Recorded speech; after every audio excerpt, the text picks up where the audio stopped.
ምንድነው መሰላችሁ አሁን አባታችን እንዲቀርቡ ምክንያት የሆነው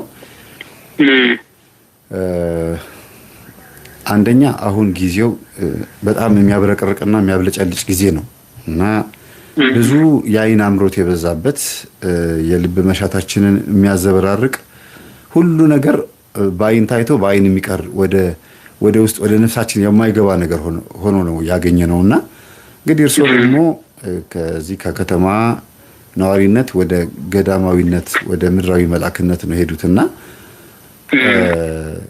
እስቲ እንዴት ነው መጀመሪያ ወደዚህ ህይወት የመጡት ወደ ምንኩስና ህይወት የቀደመ ህይወቶ ምን ይመስላል ፈቃደኛ ከሆኑ የራስዎትን ታሪክ የሚነግሩን ከሆነ እግዚአብሔርንስ በምንኩስና ለማገልገልና ራስዎትን በዚህ ህይወት ውስጥ ለማስገባት ያቀዱት ለምንድን ነው የሚለውን ነገር እስቲ ሰፋ አድርገው እንዲነግሩን ፈልጌ ነው።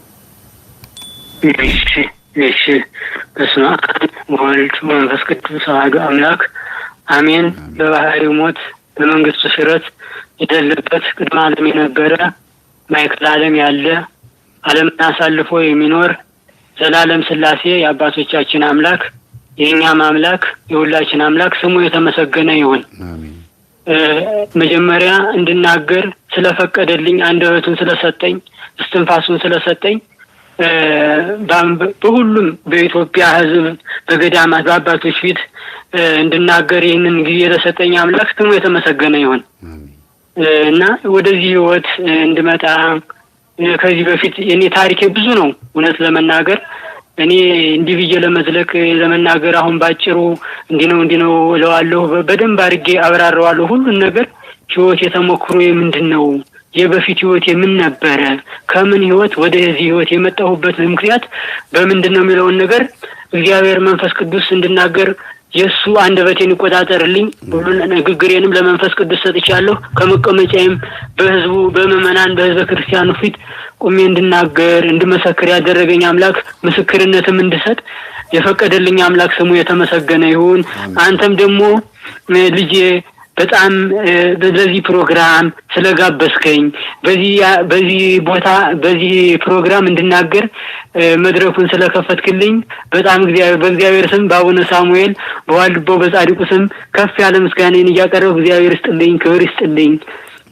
እንድናገር ደግሞ የፈቀደልኝ አምላክ ስሙ የተመሰገነ ይሁን እና ምንድነው እኔ ወደዚህ ህይወት ወደዚህ መጀመሪያ ከዛ በፊት ወደዚህ ህይወት ከመምጣቴ በፊት ህይወቴ ምን ይመስላል ባጭሩ ለማስረዳት ማለት ነው።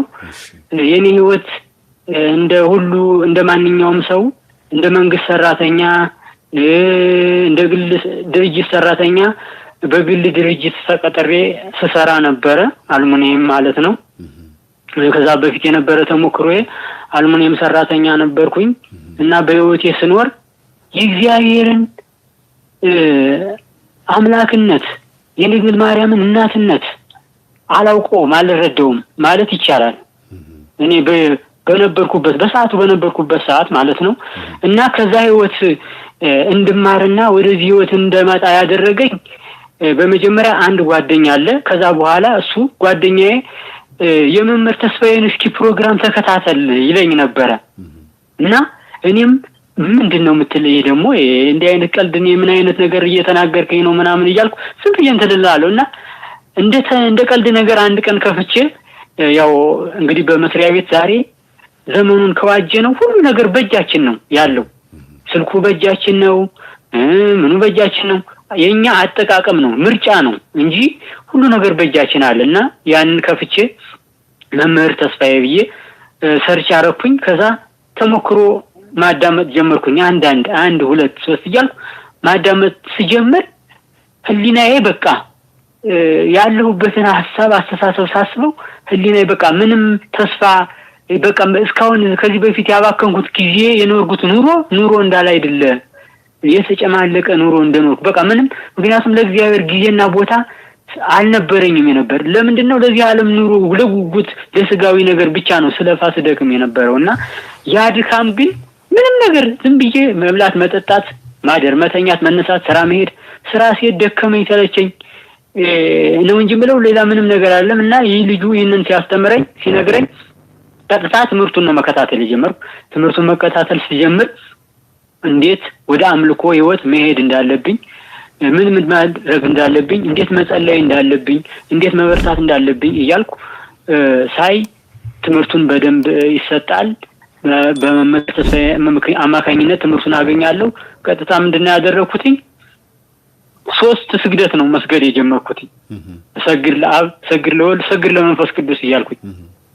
ለምን በአንድ 41ን ብሰግደው የመሰልቸት ባህሪ ይመጣብኛል የሚል ባህሪ ስለነበረ እና ያንን ላለማድረግ ምንድነው ያደረኩኝ? ጌታ ኢየሱስ ክርስቶስ ሆይ ኃይልና ብርታትን አንተ ስጠኝ እያልኩ ለነሱ ዕውቀትን ይህን ሁሉ ጥበብን የሰጠ አምላክ፣ ለአባቶቻችን ዕውቀት ጥበብን የገለጽክ አምላክ ለኔም ደግሞ ማስተዋልና ጥበብን ስጠኝ፣ በአንተ በመንገድህ እንዲሄድ በዚህ ህይወት እንድመላለስ በመልካም መንገዱ በተቀደሰው። ምክንያቱም ቅዱስ ዳዊትም እንዳለ መልካሙን ወደ መልካም ነገር በቤትህ እንድኖር መልካም ፍቃድ ይሁንልኝ እንዳለው እኔም ደግሞ ይሄን ነበር እያልኩ እየጸለይኩኝ ከዛ 3 ስግደት እየሰገድኩ የዕለት ውዳሴ ማርያምን እያደረስኩኝ 3 እየሰገድኩኝ እሄዳለሁ። ከዛ ይሄን እያደረኩ ሳለ በመሃል ደግሞ ተሞክሮዎችን መምህር ግርማ የሚያስተምሩትን ትምህርት ደግሞ አዳምጣለሁ።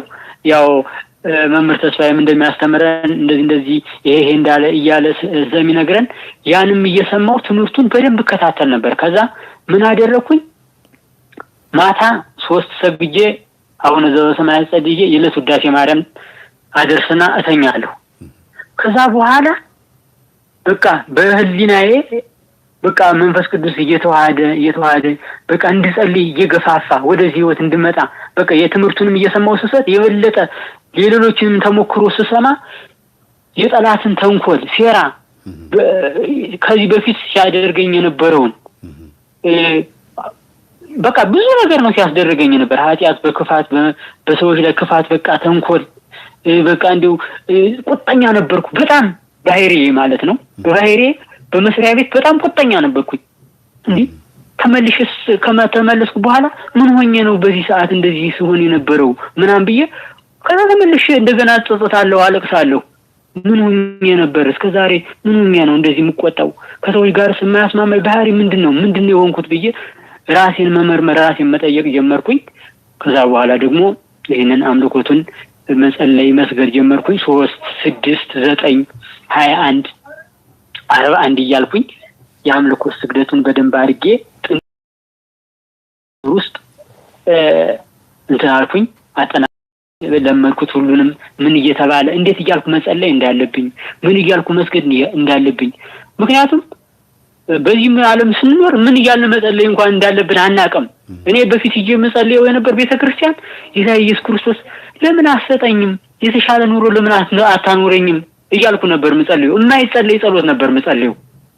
ግን ክርስቶስ ግን ምንድነው ያለን? ስትጸልዩ አባታችን የዕለት እንጀራችን ነበር ያለን ክርስቶስ። እኔ ግን መጸለየው ሌላ አይነት ጸሎት ነበር። የዚህ ዓለም ስጋዊ ፍቃድ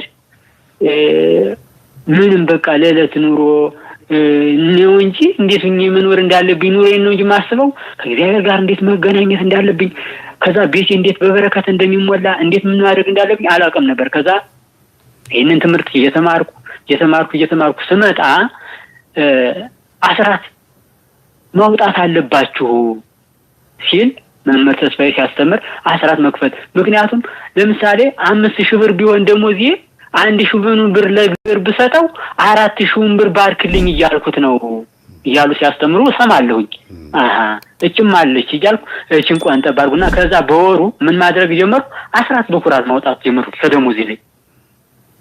ያቺን ያወጣው አስራት እየከፈልኩ ከዛ ጓደኞቼ ያው አብረን የምንሰራው ጓደኞቼ የነበሩት ያው ይጠጣሉ፣ ያጨሳሉ፣ ያቀማሉ እና ገንዘቡ አይጠቅማቸውም። ወር እስከ ወር ዛሬ ደሞዝ ተቀብለን ነገ ነው የሚያልቀው ደሞዝ፣ ነገ ያልቃል።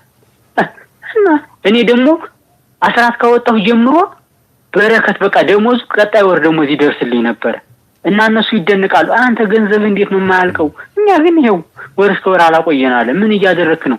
እንደኛ ነው ደሞዝ የምትከፈለው? ቤት ተከራይተህ ነው? ኑሮ ሆይ እንደዚህ ተመግበህ ነው ይሉኛል። አይ እናንተ ጸልዩ፣ በርቱ፣ እግዚአብሔር አስራት በኩራት አውጡ፣ ከዛ እስኪ እዩት እንዴት እንደሆነ እግዚአብሔር እስኪ የማይሰጥ እንደሆነ እዩት የማይባርክላችሁ እንደሆነ እዩት እያልኩ ጓደኞችን መምከር ጀመርኩ። ከዛ አንድ ጓደኛዬ ነበር። ጓደኛዬ በጣም ሱሰኛ ነበር እና ያን ጓደኛዬ ምን ማድረግ እንዳለብኝ እንዴት አድርጌ ከዚህ ሱስ ማውጣት እንዳለብኝ ወደ እግዚአብሔር ነው የጸለይኩት። ጌታ ኢየሱስ ክርስቶስ ሆይ እስኪ ለኔችን ጠባዋንችን በዚህ በተሰጠኝ ልክ በልክ የሰጠኸኝን ማስተዋልና ጥበብ የገለጽከውን ያክል እስኪ ለጓደኛዬ ደግሞ የንስሐ የሱን የመጽሐፍ ስሙን ይዤ በእጄ ጻፍኩና የክርስትና ስሙን እየሰገድኩኝ ጸሎት ዳዊት ለሊት እየደገምኩ እስኪ መንገዱ አንተ ጥበብን አስተምረኝ እያልኩ ከዛ እስኪ በል እንግዲህ ይሄን ነገር አድርግ ይሄን ነገር ስራ እያልኩ ስን ደግሞ ከራሴ ልብሴን እየሰጠው ግን ብሩ በቃ ለሱ እንደዚህ ምክንያቱም ሰውን ስታመጡት ቀስ እያደረጉ ነው ባንዴ ሁሉንም ነገር እንዲተማር እንደዚህ አድርግ ማለት ከባድ ነው። እንዴት መጸለይ እንዳለበት እንዴት መበርታት እንዳለበት እንዴት ማድረግ እንዳለበት እያልኩኝ ያንን አሳየሁት። ከዛ በኋላ እሱም የሚያደርገው የነበረውን ነገር ሁሉ በቃ ተወ ባንዴ ማለት ነው። በአንድ ወር ውስጥ ማለት ነው። ሺሻይ ስብ ነበረ፣ ሲጋራ ይጨሳል፣ ቡና ይጠጣል፣ የሱስ አይነት በቃ ያ ሁሉ እርግፋልና ኧረ ይህን ነገር ትምህርቱን እስኪ መምህር ተስፋዬን ትምህርት ደግሞ ተከታተል ተሞክሮዎችን ገጠመኞችን ስም አለዋለሁ። ከዛ እሱም ማታ የሰማውን ነገር በቃ ቀን የምናወራው ከስራ በኋላ ምሳ እንደበላን 1 ሰዓት ረፍታለችን እቺን ነበር የምናወራው። እንደዚህ ነበር የዛሬ እንደዚህ ነበር በጣም አስተማሪ ነበር ምናምን ይያል እንማማራለን። በጣም ደስ ይላል። አይዞ በርታ። ከዛ በኋላ ምን ማድረግ አለብን አለን። ከእንግዲህ ከሰው ቤት ተቀጥረን መኖር የለብንም። እግዚአብሔር ወጣን ለራሳችን መስራት አለብን አልኩኝ። እኔ ከዛ ከመስሪያ ቤት ወጣሁ ለራሴ መስራት ጀመርኩ። አልሙኒየም መስራት ጀመርኩኝ። እሱንም ደግሞ እንዲወጣ አደረኩት። መውጣት ጀመረ። ከዛ እሱ ማምልኩትን እየጠነከረ ያው በዚህ መካከል ያው የጠላት ፈተናውን መቼም አምልኮት ስግደት ለሚሰግዱ በአምልኮት ህይወት ለሚኖሩ ያውቁታል። በመካከል ያለውን ህይወት ፈተና እንዴት እንደሆነ ምን ያክል ሰይጣን የሚያመጣው ተንኮል ክፋት እንዳንጸልይ መንገዱ እንዴት እንደሚያጥረው ያው ቀድሞ ነግረውን ስለነበር መምራችን ክብር ይስጥልኝ መድኃኒዓለም ይጠብቅልን እናንተንም አስተምረውን ስለነበር ያንን ቀድመን እናቃለን። እና በመስሪያ ቤት በጓደኞቻችን ላይ አድሮ የሆነ ነገር ያመጣል። አይ ተንኮል በስላሴ ስም በኢየሱስ ክርስቶስ ስም ወላዲተ አምላክ በድንግል ማርያም ስም አቁም ይህን ተንኮልን ብዬ በልቤ አንድ አባታችን ሆይ ብዬ ወደ ስራ ይገባለሁ። ጸጥ ይላል። በቃ ይረጋጋልኛል። በስነ ስርዓት ስራዬን ሰርቼ ማንንም ሳይናገር ማንንም ሳይል በስነ ስርዓት ወደ ቤታችን ሄዳለን። ማታ ሄዳለሁ። አምልኮ ስግደቴን እሰግዳለሁ። ዳሼ ማርያምን ጸልያለሁ። ከዛ እንደዛ ካደረኩ በኋላ ወደ ንስሐ ገባው። ቅዱስ ቁርባን ተቀበልኩኝ። ከዛ በኋላ እለት ከዛ የማየው ህይወት በቃ ልዩ ነገር ነው። በቃ እግዚአብሔር ለኔ የሚያስተምረኝ በገባይ ልክ ነው የሚያስተምረኝ የሚነግረኝ ከፊት የሚመጣብኝን ፈተና ሁሉ ቀድሞ ያስተምረኛል ይነግረኛል። እንዴት ማድረግ እንዳለብኝ ምን ማድረግ እንዳለብኝ ገና የሚመጣብኝን ፈተና ቀድሜዋለሁ እና ሲደርስ በጣም እገረማለሁ። ጌታ ኢየሱስ ክርስቶስ እኔ ኃጢአተኛ ደካማ ሰው ነኝ። ይሄን ሁሉ ያደረከው ለኔ እንዴት ካንተ ጋር የሚኖሩ ሰዎች ካንተ ጋር የሚኖሩት አባቶችማ ምን ያክል ጸጋና በረከት አለ የሚለው ህይወት በዚህ በሁሉና እየተዋሃደ መጣ። እየሰራው ከዛ ከአንድ አመት በኋላ ይሄን ዓለም ትቼ ወደ ይሄኛው ዓለም ለማሰብ ጀመርኩ እና ሳስብ መጀመሪያ ሄጄ ያማከርኳቸው አንድ አባት ነበሩ። ቅዱስ ገብርኤል ቤተክርስቲያን ነበር። ሄጄ እንደዚህ ብዬ ስነግራቸው አይ እና በራይ ብዙ ነገሮችን ያሳየኝ ነበር እግዚአብሔር የሚሄድበትን መንገድ ምራኝ መንገዱን አስተዋውቀኝ። እንዴት ነው የሚያሳየው አባታችን? እስቲ ለምሳሌ በራይ አሳየኝ ብለውት ነው ወይስ ድንገት በጣም በከፋውት ባዘኑ ሰዓት ነው ወይስ በሱባኤ ነው ይሄን ነገር የሚያሳየው? ይሄንን ነገር ያሳየኝ እኔ በጸሎት ነበረ። የሱባኤ ይዛለሁ ለ3 ቀን ሱባኤ ይዛለሁ። አርመሞ ለራሴ በአርመሞ ሁኜ ከመስሪያ ቤትም ከምንም እንተሳልን በአርመሞ ዝም ብዬ ሁኜ ሱባኤ ይዛለሁ ለ3 ቀን። ከዛ ጸልያለሁ። መንገድና እውነትና ብርሃን ላክልኝ እነሱም ወደ መንገድ ይምሩኝ ብቻ ነው እያልኩ መጸለይ የዳዊት መዝሙር። ከዛ አንድ ቀን ለሊት ነው 6 ሰዓት ላይ ነው 3 መስቀል አሳየኝ በራእይ ማለት ነው። እና 3 መስቀል ነው። በሶስቱም በመካከል አንዱ በዚህ አንድ ደግሞ ከመካከል የተሰቀሉ 3 በቃ እኔ በጣም ነው የተንቀጠቀጡት የፈራሁት። ያንን በቃ በአካል እንደማየው ነገር ነው የሚሰማኝ እኔ በዛ ሰዓት ማለት ነው። ያንን ሳይ ከዛ ከመሐለኛው ሂጄ ያንን ነገር አቅፈዋለሁ። የመሐለኛውን መስቀል ወደ ታች ወደ እኔ ነው የሚመጣው፣ ከሰማይ ወደ እኔ ነው የሚመጣው እና ሂጄ በጣም ጌታ ኢየሱስ ክርስቶስ ብዬ ያንን ሳቅፎ በቃ እንዲህ በውል አሁን እንደምንነጋገረው እንደዛ ነበር የሚሰማኝ ነበርና ከዛ ያንን ነገር ከዛ ሰባን ራይ ነው ህልም ነው ምንድነው ይሄ ነገር ብዬ ከዛ አንድ አባት ነበሩ ጸሎቴን አድርጌ ከጨረስኩ በኋላ ሰግጄ ያምልኮ ስግደቴን ሰገድኩ። ከዛ ወደ መስሪያ ቤት ሄድኩኝ። ጧት ወደ መስሪያ ቤት ከመሄዴ በፊት ወደ ቤተክርስቲያን ሳልሄድ ወደ መስሪያ ቤት አልሄድም ሳልጸልይ ስራዬን እንዲባርክልኝ ከጓደኞቼ ጋር ፍቅር እንዲሰጠኝ ሰላም እንዲሰጠኝ ለጓደኞችም ለኔም ጸልዬ ነው የምሄደው። መጀመሪያ እኔ ስለራሴ ብቻ አልጸልይም እና አንድ ሙስሊም ጓደኛም ነበር። በዚህ አጋጣሚ ብዙ ነገር ነው ታሪኩ እና አንድ ሙስሊም ጓደኛ ነበረኝ። እሱን ደግሞ ምን ማድረግ ጀመርኩኝ? ጌታ ኢየሱስ ክርስቶስ መጀመሪያ ቤተሰቦቹ ክርስቲያን ነበሩ እና ይሄንን ሰው ወደኛ ለምን አታመጣውም? አንተ እኮ ሁሉ ይቻላል። እኔ ደካማ አጥባሪያ ደካማ ነኝ። በእኔ አንደበት ላይ እስኪ መልእክት አስተላልፍ እል ነበር እና ያንን እያልኩኝ ትምህርት ለሱ እንደዚህ እያል እናወራለን። እንደዚህ እኮ ነው እግዚአብሔር እኮ እንደዚህ ያደርጋል፣ እግዚአብሔር እኮ እንደዚህ ይሰራል እያወራን ከዛ እሱም ደግሞ እንደዚህ ነው ምንድነው አሁን እስኪ ምን ማድረግ አለብኝ እኔ ምናምን ይለኛል። እሱ ሙስሊም ነው እንግዲህ አብረን አንድ መስሪያ ቤት ነው የምንሰራው። አይ እንደዚህ ያህል ባለበት በእምነት ሆነ በዛው በእምነት ሆነ መልካሙን ነገር ምራኝ፣ ወደ መልካም ነገር መንገዱን ምራኝ፣ እውነቱን ግለጽልኝ እለው ነበር። እሱ ሙስሊም ነው እንግዲህ አሁን እኔ እግዚአብሔር ማርያም ብለህ ጸልይ አልልህም፣ ግን የቆንኩበትን የምታመልከውን ብቻ አላህን በል ማንም በል ብቻ ወደ እውነተኛው መንገድ ምራኝ፣ እውነትና ብርሃን ላክልኝ፣ እነርሱም ወደ መንገድ ይምሩኝ ብዬ ጽፌ ያችን ሰጠሁት። እሱ ያችን እያለ መጸለይ ጀመረ። ከዛ በኋላ ከዛስ አሁን እንደዚህ አሁን ጥሩ ነው፣ እንዴት ነው ያለህበት ተሞክሮ፣ እንዴት ነው ያለው ሁኔታ እያል እንመካከር ነበር። አሁን ጥሩ ሁኔታ ሂደት ላይ ነው ያለሁትኝ። እስኪ ደግሞ እንደዚህ አሁንስ ወደዚህ እንግዲህ ወደ ምን ማደግ እንዳለብኝ እስኪ እኔም እውነትን እፈልጋለሁ፣ ወደ የት ማደግ እንዳለብኝ እፈልጋለሁ አለኝ። ከዛ ደግሞ አይ እንደዚህ አድርግ፣ እንደዚህ ስገድ፣ ይሄን 3 እየሰገድክ እንደዚህ እንበል፣ እውነትን ምራኝ፣ ወደ እውነተኛው መንገድ ምራኝ በለው እያልኩት ከዛ እሱም ያን ነገር እያደረገ መሄድ ጀመረ። ከዛ እሺ እንግዲህ እንደዛ ከሆነ ከሳምንት ከወር በኋላ ጥሩ ነገር ማምጣት ጀመረ። አይ በቃ ከዚህ በኋላ እኔ ትምህርት መማር ፈልጋለሁ አለ። ምን አይነት ትምህርት አጎት? አይ መንፈሳዊ ትምህርት መማር ፈልጋለሁ። መማር ትፈልጋለህ? አዎ። እሺ ጥሩ መልካም እንግዲያ ብዬ ያንን ለመማር ወደ ቅዱስ ሚካኤል የካ ሚካኤል አለ ሾላ አካባቢ የካ ሚካኤል ከዛ ትምህርት ኮርስ መማር ማስመዝገብ እንዳለብን ሄድን። ተመዝግቦ መጣ። ያንን ትምህርት ማታ ከስራ በኋላ እዛ ተምሮ ይመጣል። ማታ ደግሞ ሄዶ አምልኮት እንደዚህ መስገድ እንዳለበት ይሰግዳል። ከዛ መጠን የዕለት ኑሯችን መንፈሳዊ ህይወታችን እንዴት እንደሆነ እንነጋገራለን። ከስራችን በኋላ 6 ሰዓት ለምሳ እንወጣለን። ምሳ ከበላን በኋላ ስለዚህ ነው የምናወራው።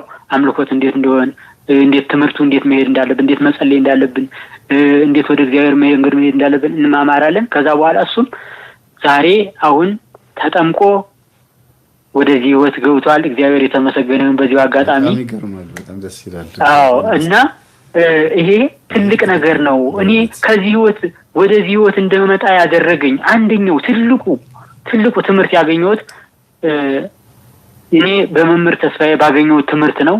ይሄ ትምህርት በጣም ጠቅሞኛል። አምልኮ ስግደት መምህር ግርማ ባስተማሩት ትምህርት ያንን መከታተላለሁ።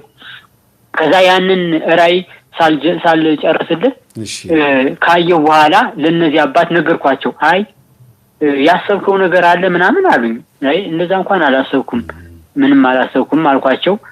መስቀል መከራ ነው፣ ከፊት መከራ ይጠብቀሃል ምናምን አሉኝ። እሺ ምናምን ብዬ ያችን ነገር ይዤ ተመልሼ ወደ ስራ ቦታ ሄድኩኝ። ስራዬን ውዬ ከዛን አሁንም ያው ጸሎቴን እንደዛው እንግዲህ ወደ እውነተኛው መንገድ ምራኝ፣ እባክህ በቤትህ እንድኖር ፈቃድ ይሁንልኝ አምላኬ ወይ ከዚህ ዓለም ጣጣ ከዚህ ዓለም ክፋት እኔ እንዲሁ በቤት መኖር በቤት መጣል ነው የምፈልገው እያልኩ ጸሎቴን አደርጋለሁ። ሁሌም ያን ጸሎቴን እያደረኩ ከለታት አንድ ቀን ሌሊት እንደዚሁ ዳዊት መዝሙረ ዳዊት ጸልዬ እተኛለሁ። ከተኛው በኋላ የብር መስቀል ያዙ የተንጀረቀቀ እነሱ መጣው እያመነታው ነበር። የትኛው ልሂድ በየት ልሂድ በዚህ መንገድ ልሂድ በዚህ መንገድ ይያልኩ ስል ከዛ በዛ መስቀል ሲዳስሱኝ በቃ ቀጥታ የኔ ጮህኩትኝና ጎረቤት ሰው መጣ። ምንድን ሆና ነው ምናምን አሉኝ። አይ አንተ ወደ መንገድ ሁሉም የእግዚአብሔር ቤት ነው ልብ ከፈቀደው ብቻ ሄድ ብለው በዛ መስቀል ከባረኩኝ ባለ ያ መስቀል እንደ እሳት ነው የሚያቃጥለው። እንደ እሳት ነው ያቃጠለኝ እና በጣም ነው የጮህኩት። ስጮህ አይታወቀኝም። ከዛ ጎረቤት መጣ። ምን ሆነ ነው የጮህከው ምናምን ሲሉኝ ኧረ እኔ ጮካለሁ ምናምን ኧረ እኔ ምንም ነገር የተፈጠረ ነገር የለም ብዬ ራሴ እየጮህኩ እኮ ነው ምናምን አሉኝ። ከዛ በኋላ አይ እኔ ምንም እንደዚህ አይነት ነገር የተፈጠረ ነገር እንደጮህ አላውቅም ምናምን አልኩና እንደገና ተመልሼ ጸሎቴን አድርጌ ተኛው። ከዛ እንደዛ ካልኩ በኋላ ተመልሼ ለነዛ አባት አሁንም ምክር ሰጠዋቸው። እንደዚህ አስቤ ነበር ወደዚህ ህይወት ወደ ገዳማዊ ህይወት ለመሄድ አሳብ ነበረኝ እና ምን ይሻላል ስላቸው አይ ገዳም ህይወት በጣም ከባድ ነው። ለገዳም ወደ መሄድ ስታስብ ራስህን ለመጀመሪያ ለመከራ አዘጋጅ ይላል። እሱንም አውቀህ ተገንዝበህ ነው መሄድ ያለብህ ምናምን አሉኝ። እሺ ምናምን ብዬ ከዛ በኋላ ቀጥታ ያደረኩት ምንድነው ንግግሬ ከአምላክ ጋር ነው መጸለይ። በቃ መንገዱን እንዲነግረኝ የሚሄድበትን መንገድ እንዲያስታውቀኝ አደረኩ። ይሄን እያደረኩ በኋላ ከዚህ እየሄድኩ እየጸለይኩ ራሴ መንገዱን እግዚአብሔር ብዙ ከፊት ቀድሞ እየነገረ በዚህ እያለ ይነግረኛል። በቃ ምክንያቱም እኔ አሁን ኃጢአተኛ ደካማ ሰው ነኝ። ግን እግዚአብሔር ደግሞ ለቀረበው ሰው በጸሎት ለጠየቀው ሰው ሁሉ ነገር መንገዱ ቀና ነው። ምንም የሚከብድ ነገር የለም። እኛ አሁን ትልቁ መንገዳችን ምንድነው? ታኖች ያስተምራሉ መስማት እንሰማለን፣ ግን ወደ ተግባር አንሄድም። በርክበል መልስ ለማግኘት ከእግዚአብሔር በርከክ ማለት ነው። ጌታ ሆይና በቤቴ ግባ ባርከኝ ቀድሰኝ ካል ይመጣል አምላክ። በበር ቆሜ አንኳኳለሁ የሚከፍትልኝ ባገኝ ይላል እኮ እሱ ክርስቶስ። እና ይሄንን ነገር አውቀን ተገንዝበን አባቶቼ እናቶቼ ሁሉም ለሚሰማው ሁሉ ለሕዝበ ክርስቲያን በሙሉ እግዚአብሔር ቅርብ ነው ለቀረበው ሰው። እግዚአብሔርን ቀረቡት ከናንተም ይቀርባል እንደሚለው ቅዱስ ያዕቆብ ሰይጣንን ሸሹ ከናንተም ይሸሻል። እና እግዚአብሔርን በቀረብን ቁጥር መንፈሳዊ ኃይላችን ጉልበት እያገኘን ነው የምንሄደው።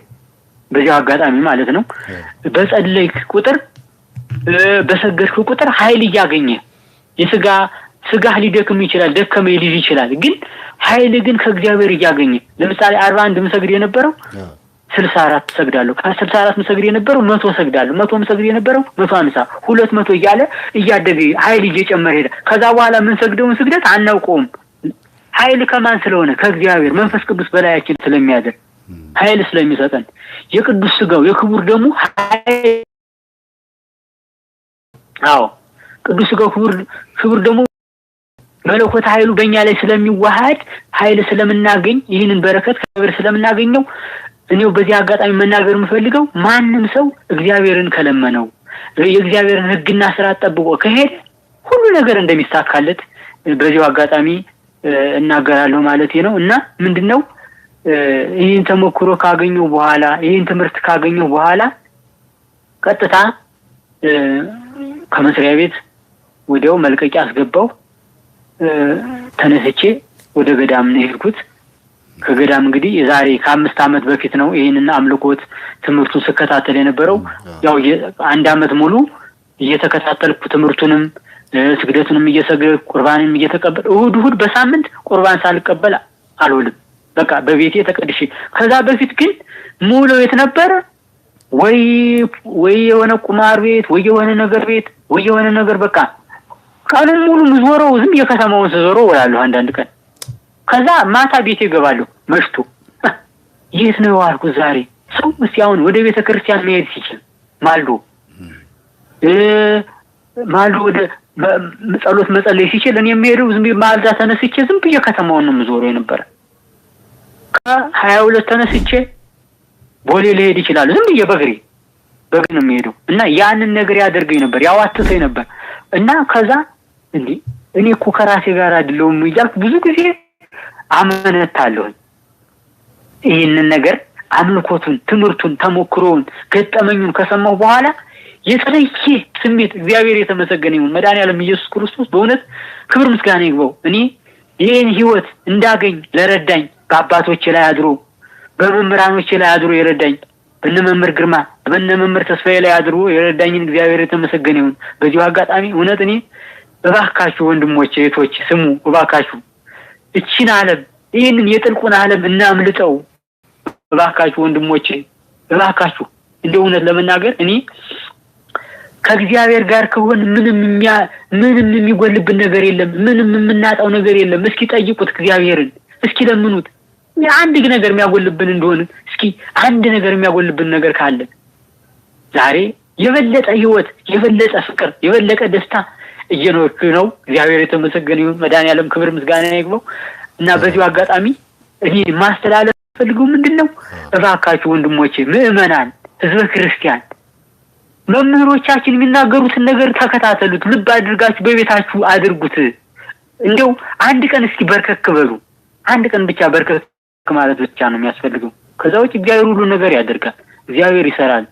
በዚህ አጋጣሚ እኔ ብዙ ነገር መናገር የምፈልገው እኔ ህይወቴ በቃ የተበላሸ ህይወት ነበረኝ፣ ግን እግዚአብሔር የተመሰገነ ይሁን ዛሬ ላይ በዚህ ህይወት እንድንኖር። ትዳር ነበር አባታችን ቅርታ አልነበረኝም። ጓደኛስ እንደዚህ ፍቅረኛ ምናምን ይዘው ነበረ?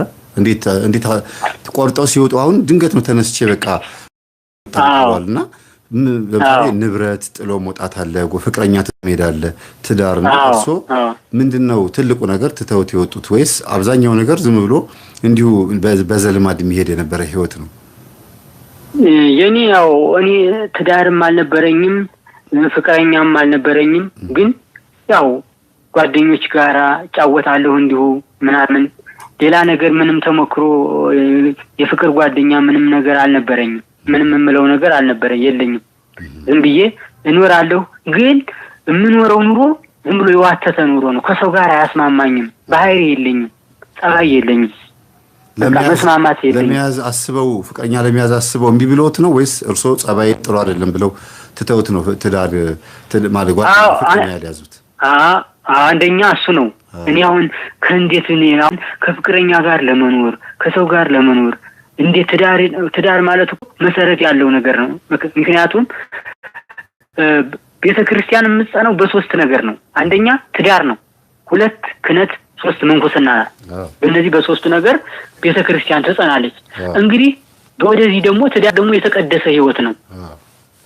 የተቀደሰ ህይወት ለመኖር እኔ አሁን ካለኝ ሁኔታ ካለኝ ባህሪ ካለኝ አቅም ጋራ እያገናዘብኩ ነበር ያንን ነበር እንትን ስለው የነበረው። እኔ እንደው እግዚአብሔር ከፈቀደ መልካሙን ነገር ያድርግልኝ፣ በዚህም ህይወት እንድኖር ከፈቀደ እሱ ህይወቴን ይምራኝ፣ በምኖርበትን መንገድ ምራኝ እያልኩ ነበር። ያው ስጸልይ የነበረው በፊትም ዝም ብዬ ባፌ ምጸልየው የነበር ይሄን ነበር እና ግን አላማው ነበር በፊት ግን ዝም ብዬ እንደዚህ ባፌ ነው እንጂ ወደዚህ ህይወት ለመምጣት የረዳኝ ነገር ምንም ነገር አልነበረም።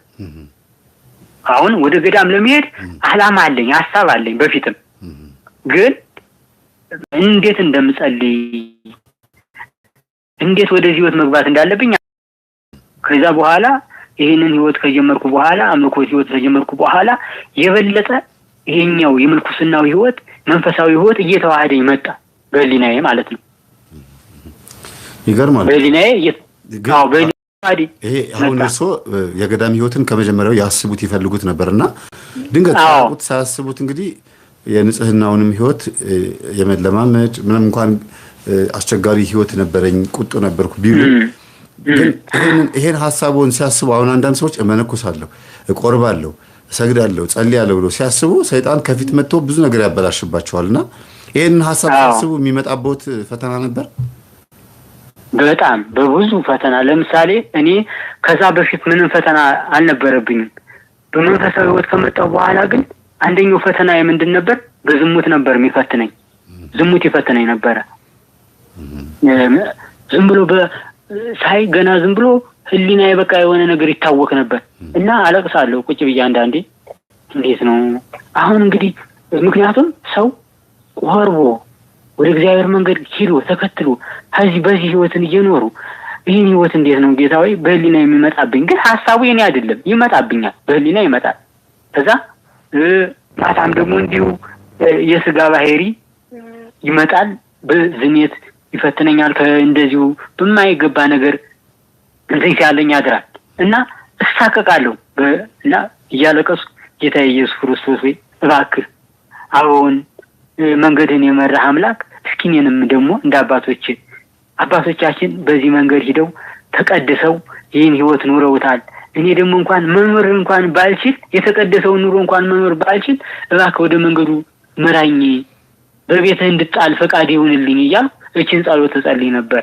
ስግደቴን እየሰገድኩ አምልኮ ስግደቴ ያው አትቋረጥም፣ ሁሌ ናት፣ ዴይሊ እሰግዳለሁ። አሁን በፊት እሱ ዓለም እያለው ቀንም ማታም ነበር የምጸልየው። ከዛ በኋላ ግን ያው አሁን ወደ ገዳም የገዳም ህይወት ከገባሁ በኋላ ግን ከገዳም እንግዲህ የገዳም ብዙ ነገር አለ፣ በገዳም የሚሰራ ስራ አለ። ያ ነገር ጊዜ አላገኝም። ሌሊት ለጸሎት መነሳት አለ፣ ድካም አለ። ያ ሲሆን አንዴ ብቻ መስገድ ጀመረ። እዛ በፊት ግን ያው ሁለቴ ነበር የምጸልየው። በዓለም ስትኖር ያው ነፃነት አለ፣ ድካም አያገኝህም። ብዙ ነገር ፈተናም ቢኖርብህም የስጋ ፈተና ቢኖርብህም ግን እንደዚህ አይነቱ የስጋ ድካም ደግሞ ብዙም አትደክመም እና ያን ነገር ትንሽ አሁን ወደ ኋላ እንድቀር አድርጎኛል። እግዚአብሔር የተመሰገነ ነው። ወደፊት ደግሞ እንድበረታ ያደርገኛል። ተመስገን ዛሬም እንድበረታ ያደርገኛል እና ይሄ ነው። ወደዛ በፊት እንደዚህ አይነት ህይወት አልሞከርኩም ነበር ማለት ነው። ይገርማል። አባታችን እውነት በልብ ለጉትን ነገር በተግባር ያገኙታል ይባላል እና አባታችን ሲፈልጉት የነበረውን ነገር ያገኙት። ይሄንን ትምህርት ሲያዳምጡ ሰይጣን ለካ የሚሸነፍ ነው፣ ለካ ይሄን ሁሉ ሰው ሲያንከራትት ያለው የቆየውና እንደዚህ መከራችን የሚያሳየን አጅሬው ነው። ስለዚህ አባቶች ይሄን መንፈስ የተዋጉትን ያሸነፉት በገዳም በምንኩስና ህይወትም ጭምር ነው፣ በምናኔ ህይወትም ጭምር ነው።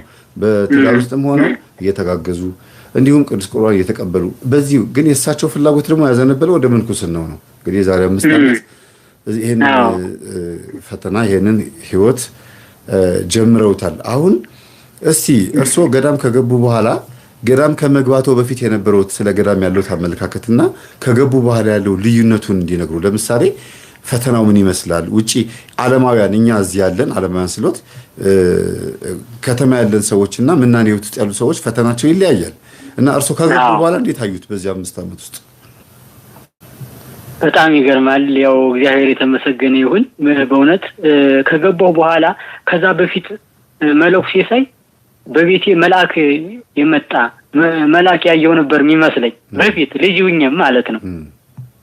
እግዚአብሔርን ያገኘው ያክል ይሰማኛል መለኩሴ ሳይ ማለት ነው። እና በምንኩስና ህይወት ከገባሁ በኋላ የገጠመኝ ችግር ፈተናው ምንድነው? አንደኛው በዓለም እንደምናስበው አይደለም። ምንኩስና መንገድ ማለት ጠባብ መንገድ ናት። በቀጭን መንገድ መሄድ ማለት ነው። በዚህ አፋፍ በቻች በቀጭኗ መንገድ እንግዲህ እየተንገዳገድክ መሄድ ማለት ነው የምንኩስና ህይወት። በጣም አስቸጋሪና አባቶች መከራ ተጋርሎ ከገባው በኋላ ያለውን ሁኔታ ጠይቃለሁ። አባቶችን እየሄድኩኝ ቀን በቀን እንዴት መጸለይ እንዳለብኝ፣ ምን ማድረግ እንዳለብኝ፣ ትህትና እንዴት መማር እንዳለብኝ ከነሱ አያለሁ ብዙዎች። በእውነት እኔ አሁን ከዋልድባ የተማርኩት ነገር አንደኛ ምንድነው? ትህትናን ነው። በዚሁ አጋጣሚ ምክንያቱም ምንድነው እነሱ ትህትና ነው የሚያስተምሩ።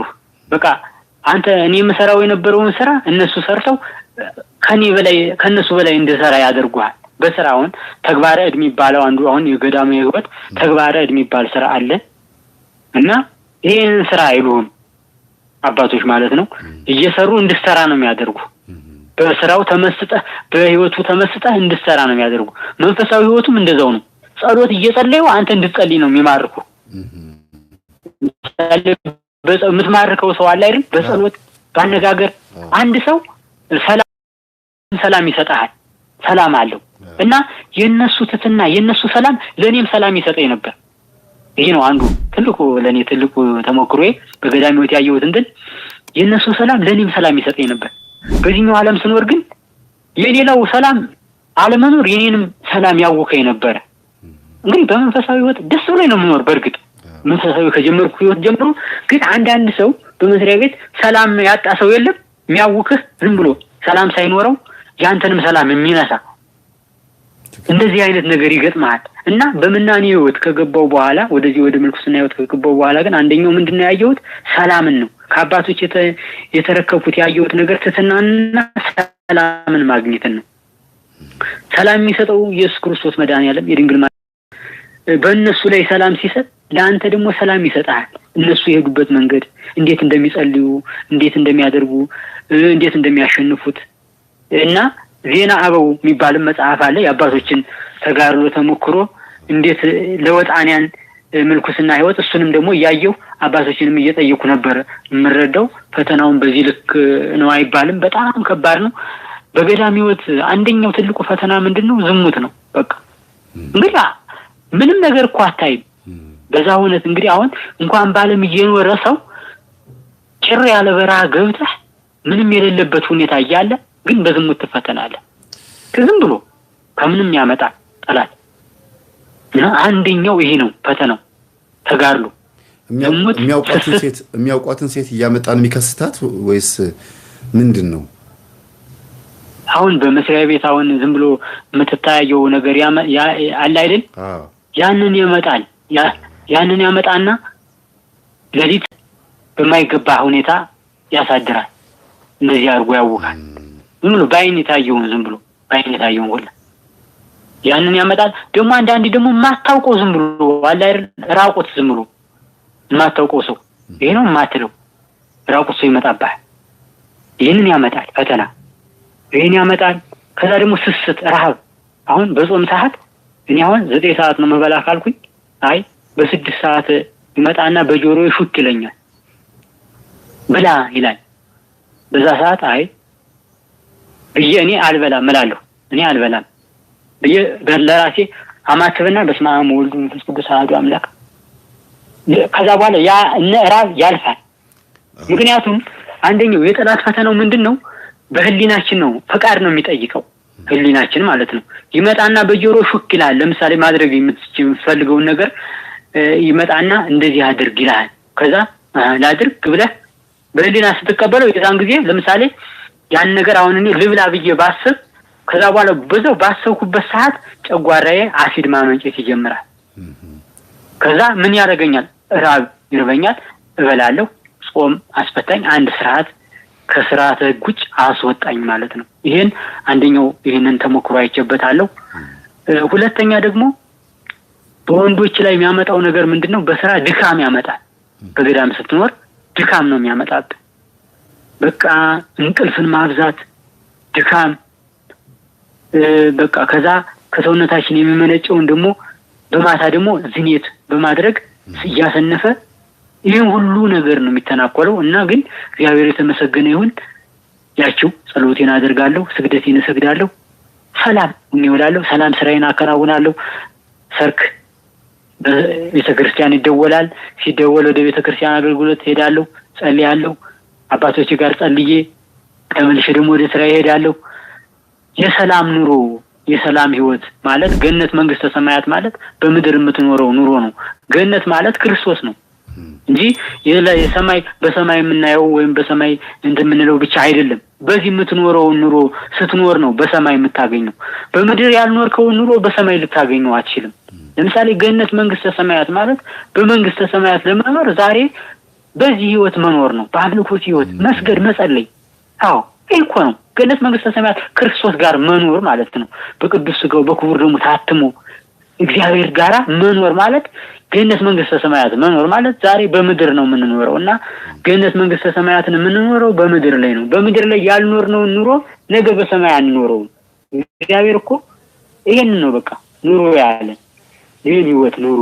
ይሄ ደግሞ በመካከል በእናንተ ላይ እኖራለሁ ያለው ይሄን ነው በቃ። ሌላ ይገርማል። አባታችን አሁን ለምሳሌ ገዳም ውስጥ ከሚታየው የሰላም ህይወት ወይም ደግሞ የሰላምና የእረፍት ስሜት ከሚሰጠው ነገር አንዱ መጸለይ፣ መጾም፣ መስገድ ነው ይባላል። ቀጥሎ ደግሞ በዚህ በከተማኛ የምኖረው መብራቱ፣ ውሃው፣ የቤት ኪራዩ፣ ልጅ ማሳደግ፣ ራስን ማስተዳደር፣ ሆድን ለመሙላት ደሞዝ፣ ላይፍ የሚባለው ንብረት፣ ሀብት የሚባለው ነገር በሙሉ በፍጹም ጭንቅላት ውስጥ ስለማይመጣና ስለማይታይ ይሄ ራሱ አንድ በቃ የለኝም እኔ ይሄ ነገር የለብኝም ብሎ ማሰብ በራሱ ሰላም ነው ይላሉ። እርሱ ይሄ እንዴት ያዩታል? ትውት አድርገው ሲሄዱ እንዴት አዩት? ይሄን አዎ አንደኛ አሁን እኔ ወደዚህ ህይወት ሳስብ የተሻለ ደሞዝ ነበረኝ። የምኖረው ህይወት ደህና ህይወት ነው። አልሙኒየም ሰራለሁ፣ ደህና ብር አገኛለሁ፣ ደህና ህይወት እኖራለሁ። እግዚአብሔር የተመሰገነ ይሁን። ግን ያ ህይወት ለእኔ ደስታ አልሰጠኝም። ምንም ሊያረካኝ አልቻለም። ገንዘብ አገኛለሁ፣ እበላለሁ፣ እጠጣለሁ፣ ለብሻ አይሞቀኝም፣ ጠጥቼ አልረካም፣ በልቼ ወዲያ አይጠግብም። በዛን ጊዜ ማለት ነው በነበርኩበት ህይወት እና ሳየው ከዛ በኋላ ግን እቺን የአምልኮ ስግደት ከጀመርኩ በኋላ አንድ ቀን ወዲያው እንደጀመርኩ በበነገተው በልቼ አሁን ምሳ በልቼ ወዲያው ይርበኛል። በቃ ምንም በቃ እና መቆም አልችልም። አሁን ለምሳሌ በሽተኛ በቃ ፓራላይዝ ነው የሚያደርገኝ። ቆሜ ራሱ ስራ መስራት አልችልም። በስቃይ ነው በቃ። ማታ ደግሞ በራስ ምታት፣ አሁን ራስ ምታት የሚባለውን ነገር በነገራችን ላይ እኔ ከዛ በፊት በቃ በጣም ከባድ ራስ ምታት ነበረብኝ እና ወገቤ በጣም እታመም ነበር። ከዛ ምን ማድረግ ጀመርኩኝ? ስግደት ስሰግድ በቃ ይሄ ነገር ጸጥ አላቆም። ከዛ ደግሞ መቁጠሪያ ተጠቀሙ እያሉ መምህር ተስፋዬ አበራ ያስተምሩን ነበር። እሳቸውን ደግሞ እከታተላለሁ። መምህር ግርማንም እንዲሁ መቁጠሪያ እንዴት አጠቃቀም እንዴት መጠቀም እንዳለብን ስለ መቁጠሪያ አጠቃቀም፣ ስለ ቅባ ቅዱስ በዚሁ አጋጣሚ የቅባ ቅዱስ አጠቃቀም መቁጠሪያ እንዴት መጠቀም እንዳለብን።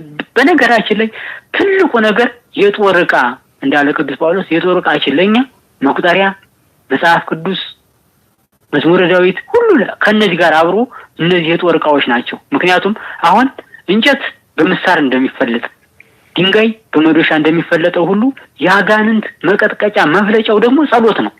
አንደኛው ትልቁ አጋንንትን የምንቀጠቅጥባቸው ምን ቆርጠው በጸሎት ነው። በቃ ጸሎት ወፍ ሳይንጫጫ ሰው ሳይናገር በሌሊት ሳንረብሽ ጸጥ ባለ በተረጋጋ ሁኔታ ሌሊት ምን ጸልየው ጸሎት በጣም የሰላም ጸሎት ነው። የሰላም ከእግዚአብሔር ጋር እኔ ሌሊት ስጸልይ ከእግዚአብሔር ጋር እየተነጋገርኩ ያለ ነው የሚሰማኝ እውነት ለመናገር ማለት ነው።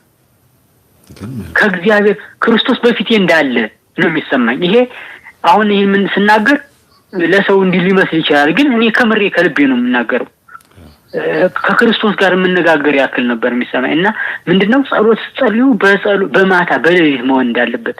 ምክንያቱም ሰው ወሬ ከጀመረ ወፍ ከተንጫጫ በኋላ ልብ አይምሮ ይሰረቃል፣ ወደ አንዱ ወኩን ይሄዳል እና ጸሎት ከመጀመሪያ በፊት ደግሞ ጸሎቴን እንዲባርክልኝ እንዲቀድስልኝ በስላሴ ስም በኢየሱስ ክርስቶስ ስም በወላዲተ አምላክ በድንግል ማርያም ስም በቅዱስ ሚካኤል በቅዱስ ገብርኤል ስም አብረህ ጸልይ፣ ርኩስ መናፍስ አጋንንት አብረህ ጸልይ እያልኩ ጸሎቴን እጀምራለሁ። መጀመሪያ ታሰረና ጸሎቴን አብረን ጸልይ እያልኩ ጸሎቴን እጀምራለሁ። ምክንያቱም እኔ ስጸልይ ጸሎትን ህሊናዬን እንኳን ቢወስደው ጸሎትን ግን እሱ ስለሚሰማው ያኔ ይፋጫል፣ ጀርባዬ ይሯሯጣል፣ በጀርባዬ ላይ ይሮጣል፣ ቁርጠት ያመጣል፣ ሆድ ወደ ሽንት ቤት እንድሮጥ ወደ ሩጣ ሄድ ያሰኛል። አይ ምንም ነገር ጸጥ ሳልረብሽ ጸጥ ብዬ ጸሎቴን አደርጋለሁ። ከዛ ቀን ሲሄድ ቀን ወደ ስራ ወደ ተግባር የሰላም ውሎ እውላለሁና ማንም ሰው ሳይጸልይ የሚውል ሰው በራሱ ላይ ክፉ መከራ ክፉ ደዌ ጭኖ እንደሚውል ማወቅ አለበት። በዚሁ አጋጣሚ መናገር የምፈልገው የማይጸልይ ሰው እንደሞተ በቃ የሞተ ሰው ማለት ነው። በቁመናው የሞተ ሰው ነው በራሴ የማይሰግድ ሰው የቆመ የሞተ ሰው የተማረከ ሰው ምን ይባላል? ምርኮኛ ማለት ነውና ይሄ አለ። ይሄንን ነገር ሁሉም ነገር እንዲማርበት አሁን እኔ ይሄንን ስናገር ያው በነገራችን ላይ አጋጣሚ አሁን ይሄን የመናገር እንትን ብዙ ችሎታ ስለሌለኝ ብዙ ጊዜ ይቅርታ እጠይቃለሁ። በዚሁ አጋጣሚ አንደበቴ ያው ድል ይችላል። ብዙ ጊዜ ሚዲያ ላይ ቀርቤ አላቅም። የመናገር አቅም ቢሉም ግን አንድ ሙስሊምን እኮ ኦርቶዶክስ አድርገውት በዚህ እርሶ በሚሉት አንደበት ማርከዋል። ይሄ የመንፈስ ቅዱስ መጎብኘት ወይም በመንፈስ ቅዱስ መጎብኘትን የሚያሳይ ነው እንጂ የጥሩ ተናጋሪ የሚባሉ ሰዎች ወይም አሪፍ ቃላት ተናግረው እኮ ምንም ነፍሳትን ላያመጡም ይችላሉ። ስለዚህ ዋናው የቃላት ማጣፈጡ ሳይሆን የልቦትን ማካፈሎትን ነውና ይሄንን ለማለት ፈልገን ነው። አባታችን ግን እስቲ አጋንንት ደግሞ በገዳም ውስጥ ያለውን ፈተና እስቲ ንገሩን። በገዳም ውስጥ ያለውን የአጋንንት ፈተና ይሄ ከስጋ የሚመጣው ፈተና እንዳለ ሆኖ በህሊና የሚመጣ የሚፈትነው እንዳለ ሆኖ በገሃድ ደግሞ ሰይጣን የሚፈትንበት ሁኔታ አለ።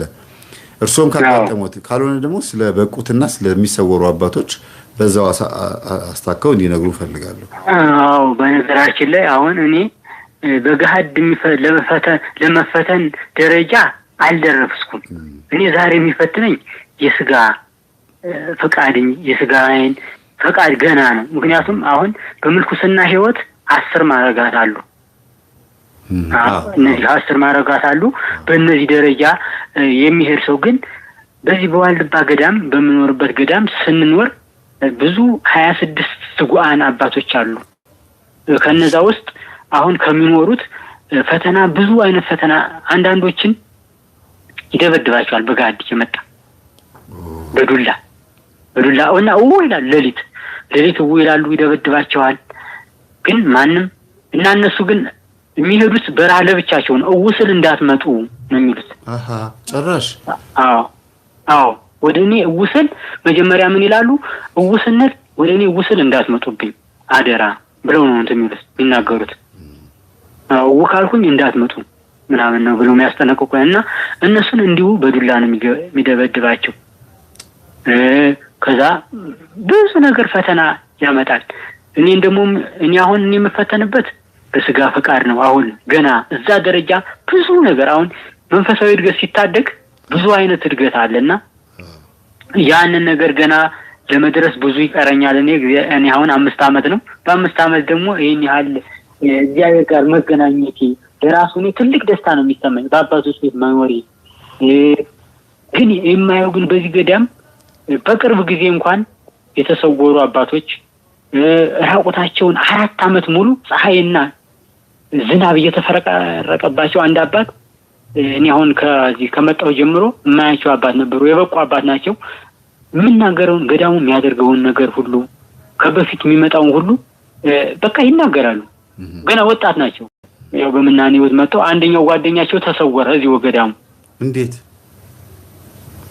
ያው ሲመጡ ሁለቱ ነው የመጡት እና በዛ በፊትም በምናኔ ወጥ ነው ከልጅነታቸው ጀምሮ የቆዩት ከልጅነት ጀምሮ እና ይሄኛው ራቁቱን ሆኖ ደንጋው አለት ግለት ደንጋው ነው ይተኛ የሚያቃጥለው ላይ ሄዶ ተኝቶ ይውላል። ከዛ በኋላ ራቁቱን ነው አፈረሰ ስጋውን በቃ ምንም ነገር ልብስም አይለብስም፣ ሰውነቱን አይታጠብም፣ ምን አይልም በቃ እና ግን እያንዳንዷን ነገር ገዳሙ የሆነች ነገር የምትመጣው ነገር የሆነች ነገር ጥፋት ስትኖር በቀጥታ ይናገራል።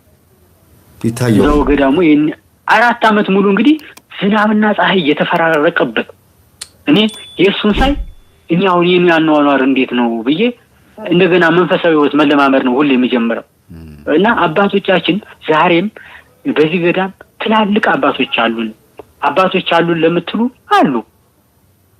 እንደኛ እንደ ስጋ ፈቃድ አይደለም። ዛሬ በዓለም ሆነን እኛ እንደምናየው እንደምንኖረው ኑሮ አይደለም። በስጋ አይን አይደለም ማየት ያለብን፣ በመንፈስ አይን ማየት አለብን። ኢትዮጵያ እስከ ዕለተ ምጽአት ድረስ አባት አታጣም። ክርስቶስ በዚህ ምድር ከራሱ ክርስቶስ መድኃኒዓለም በዚህ ቦታ እኔና አንቺን እስከ ዕለተ ምጽአት ድረስ እያመሰገኑ ይኖራሉ፣ ብዙ ቅዱሳን ይወለዳሉ ብሎ ራሱ ስለተናገረባት ቦታዋንም ዛሬም ድረስ አለ። ሰው ወሬው ይሄ ነው ሊል ይችላል፣ ግን እንደ ቀላል ነገር ሊመስል ይችላል። ግን ህይወቱ ዛሬ በዚህ ቦታ ያልተበረዘ በፍቅር የሚኖር እህል የማይበላበት በአርምሞ ቆዩ አንዴ አባታችን ላስተካክለው ኔትወርክ ትንሽ ብላችሁ ነው። እሺ በአርምሞ በተደሞ ስለ ሀገር የሚጸልይ 24 ሰዓት ጧት ሰላም ለኪ ይደገማል፣ ስለ ሀገር ይጸልያል። ማታ ከስራ በኋላ ስንመጣ ሰላም ለኪ ይደገማል፣ ስለ ሀገር ይጸልያል። ሀገራችን ኢትዮጵያን ሰላም አድርግልን። ይሄ 24 ሰዓት ነው። በዋልድባ ገዳም ሰርክ በቤተ ክርስቲያን ስለ ሀገር ይጸልያል፣ ስለ ህዝበ ክርስቲያን ይጸልያል፣ ስለ ሃይማኖት ይጸልያል፣ ስለ ህዝብ ስለ መንግስት ይጸልያል። ስለ ሀገራችን ኢትዮጵያን ባርክልን፣ ህዝቦቻችን መሪዎቻችን የቤተ ክርስቲያን መሪዎች ጳጳሳትን ይባርክልን፣ ይቀድስልን። ስለ ጳጳሳት፣ ስለ ሃይማኖት አባቶች፣ ስለ ምዕመናን በዚህ ቦታ ላይ 24 ሰዓት ነው የሚጸልየው እና ይሄን የመሰለ ነገር አለ። ዛሬም በዚህ ቦታ ብዙ አባቶች አሉ እንዳሸን ይፈሉ በጣም ብዙ ይሄ ነው የማይባል ብዙ አባቶች አሉን። እግዚአብሔር የተመሰገነ ይሁን። አባታችን ግን እኚህ ያው ቀደም የጀመሩልኝ ሁለት ጓደኛሞች ሆነው መተው መንኩሰው መንነው አንደኛው አባት በጋለ ድንጋይ ላይ በጠራራ ፀሐይ ሙሉ ቀን እዛ ስጋቸውን በራቁታቸውን ስጋቸውን እንደተጠበሰ ስጋ እየቀቀሉ የሚጸልዩት ጸሎት ወይም ደግሞ የሚለምኑት ልመና ምንድነው ይታወቃል? ምናልባት ኢትዮጵያን ማርልን ብቻ ነው ወይስ የራሳቸውን የግል ህይወት የሚጠይቃሉ? እስኪ ይሄን ቢነግሩን ምናልባት የምትሰሙት የምታውቁት ካለ። አዎ በዚህ አጋጣሚ መለኩሴ ስለራሱ አይጸልይም። ምክንያቱም ስለራሱ ብቻ አይጸልይም። የሚጸልየው ስለማን? ስለ ሀገር ነው።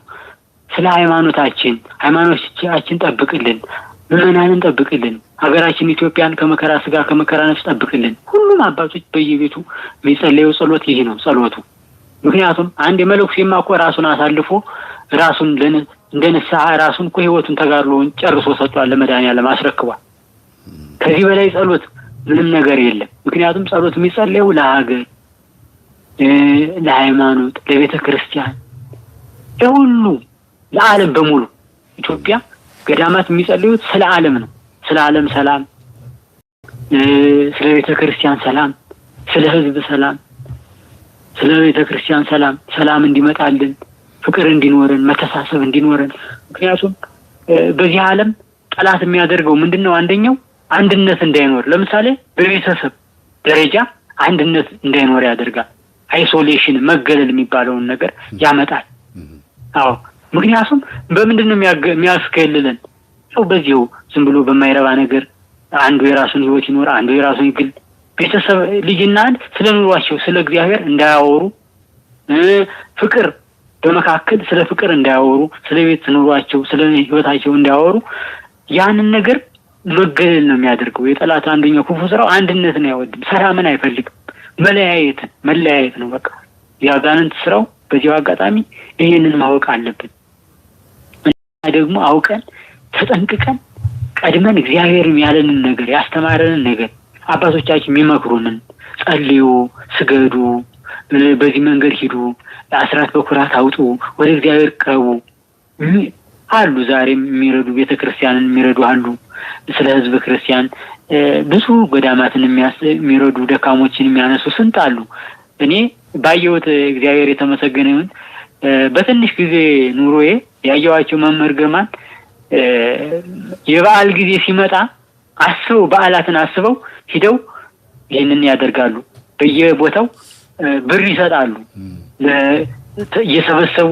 እንደገና ደግሞ እነዚህ ቆሎ የሚሸጡትን ደካሞችን ሂደው ደግሞ እንደነሱ ስራቸውን ይጠይቁና እንዴት ነው ኑሯችሁ ምን እያሉ እንደዚህ አይነት አባቶች እንዲፈጠሩልን ነው አሁን የምናገረው። አባቶቻችንም ይህንን ነገር እንዲያስተምሩን፣ መልካም ወደ እግዚአብሔር እንድንቀርብ፣ ቃል መልካሙን ነገር እንድናስብ፣ መዋደድን፣ መልካምነትን። ክርስቶስ እኮ ስለኛ ነው ተላልፎ የተሰጠ አይደል? እኛን ሞት ተሸከመ። እኛ ልንሞተው የነበረውን ሞት እኛ ልንሸከመው የነበረውን ሸክም ነው በመስቀል ላይ የተሸከመልን። ስለዚህ እኛ ደግሞ አንዳችን ለአንዳችን መተላለፍን መኖርን ካለመድን በመንፈሳዊ ይሄን ካልኖር ኑሮ አይባልም። ኑሮ ማለት ይሄ ነው። አንዳችን ለአንዳችን መተሳሰብን፣ እንዴት መኖር እንዳለብን፣ መንፈሳዊ ህይወትን፣ ከእግዚአብሔር ጋር መገናኘትን፣ ሰው ማድረግን፣ ሰው መሆን። አዎ አንደኛው ትልቁ ነገር ሰው መሆን። ሰው እንዴት ነው የምንሆነው? በመልካም ምግባር፣ በሃይማኖት ማደግ፣ ልጆቻችን በሃይማኖት ማሳደግ፣ በቤተ ክርስቲያን ማስቀደስ፣ ቁርባን ማስቆረብ፣ ሃይማኖትን እንዲማሩ፣ ነገረ መለኮትን፣ ነገረ ቅዱሳንን እንዲማሩ ማድረግ። ይሄ ነው ትልቁ ነገርና እኔ ከሳቸው የተማርኩት ነገር አንደኛ ይሄን ነው። እኔ በህይወቴ ያወቁት ክርስቶስን እንዳወቁ ያደረጋችሁኝ ነው አንደኛ ትልቁ ነገር። ይሄን ተምሬያለሁ። ዛሬም ለምኖርበት ትልቁ ህይወት መንገድና መሰላል የሆነኝ ይሄ ህይወት ነው። በዚህ መንገድ መሄዴ ነው። በአምልኮት ህይወት መሄዴ ነው። ይሄ ነው ይገርም ነው። ህይወት እንድገፋ ሄዲያ ይመራኝ። በጣም ይገርማል። አሁን እንግዲህ ወደ ምንኩስና ህይወት ካልተገባ ጠቅልል ብሎ እንደዚህ እግዚአብሔርን በደንብ አድርጎ ካላመለኩት ወይም ደግሞ አገልጋይ ካልሆኑ ማይፈወሱ የሚመስላቸው ብዙ ሰዎች አሉ። ወይም እግዚአብሔር ማይምራቸው የሚመስላቸው ሰዎች አሉ። በትዳርም እግዚአብሔር እንደሚጎበኝ ምንኩስና ሲጨንቀን ወይም ስንቸገር ወይም ከፖለቲካ ለመራቅ ወይም ደግሞ አጠቃላይ የሆነ ሲከፋን ስናዝን ብቻ ሄደን የምንደበቅበት ማዕረግ አይደለም።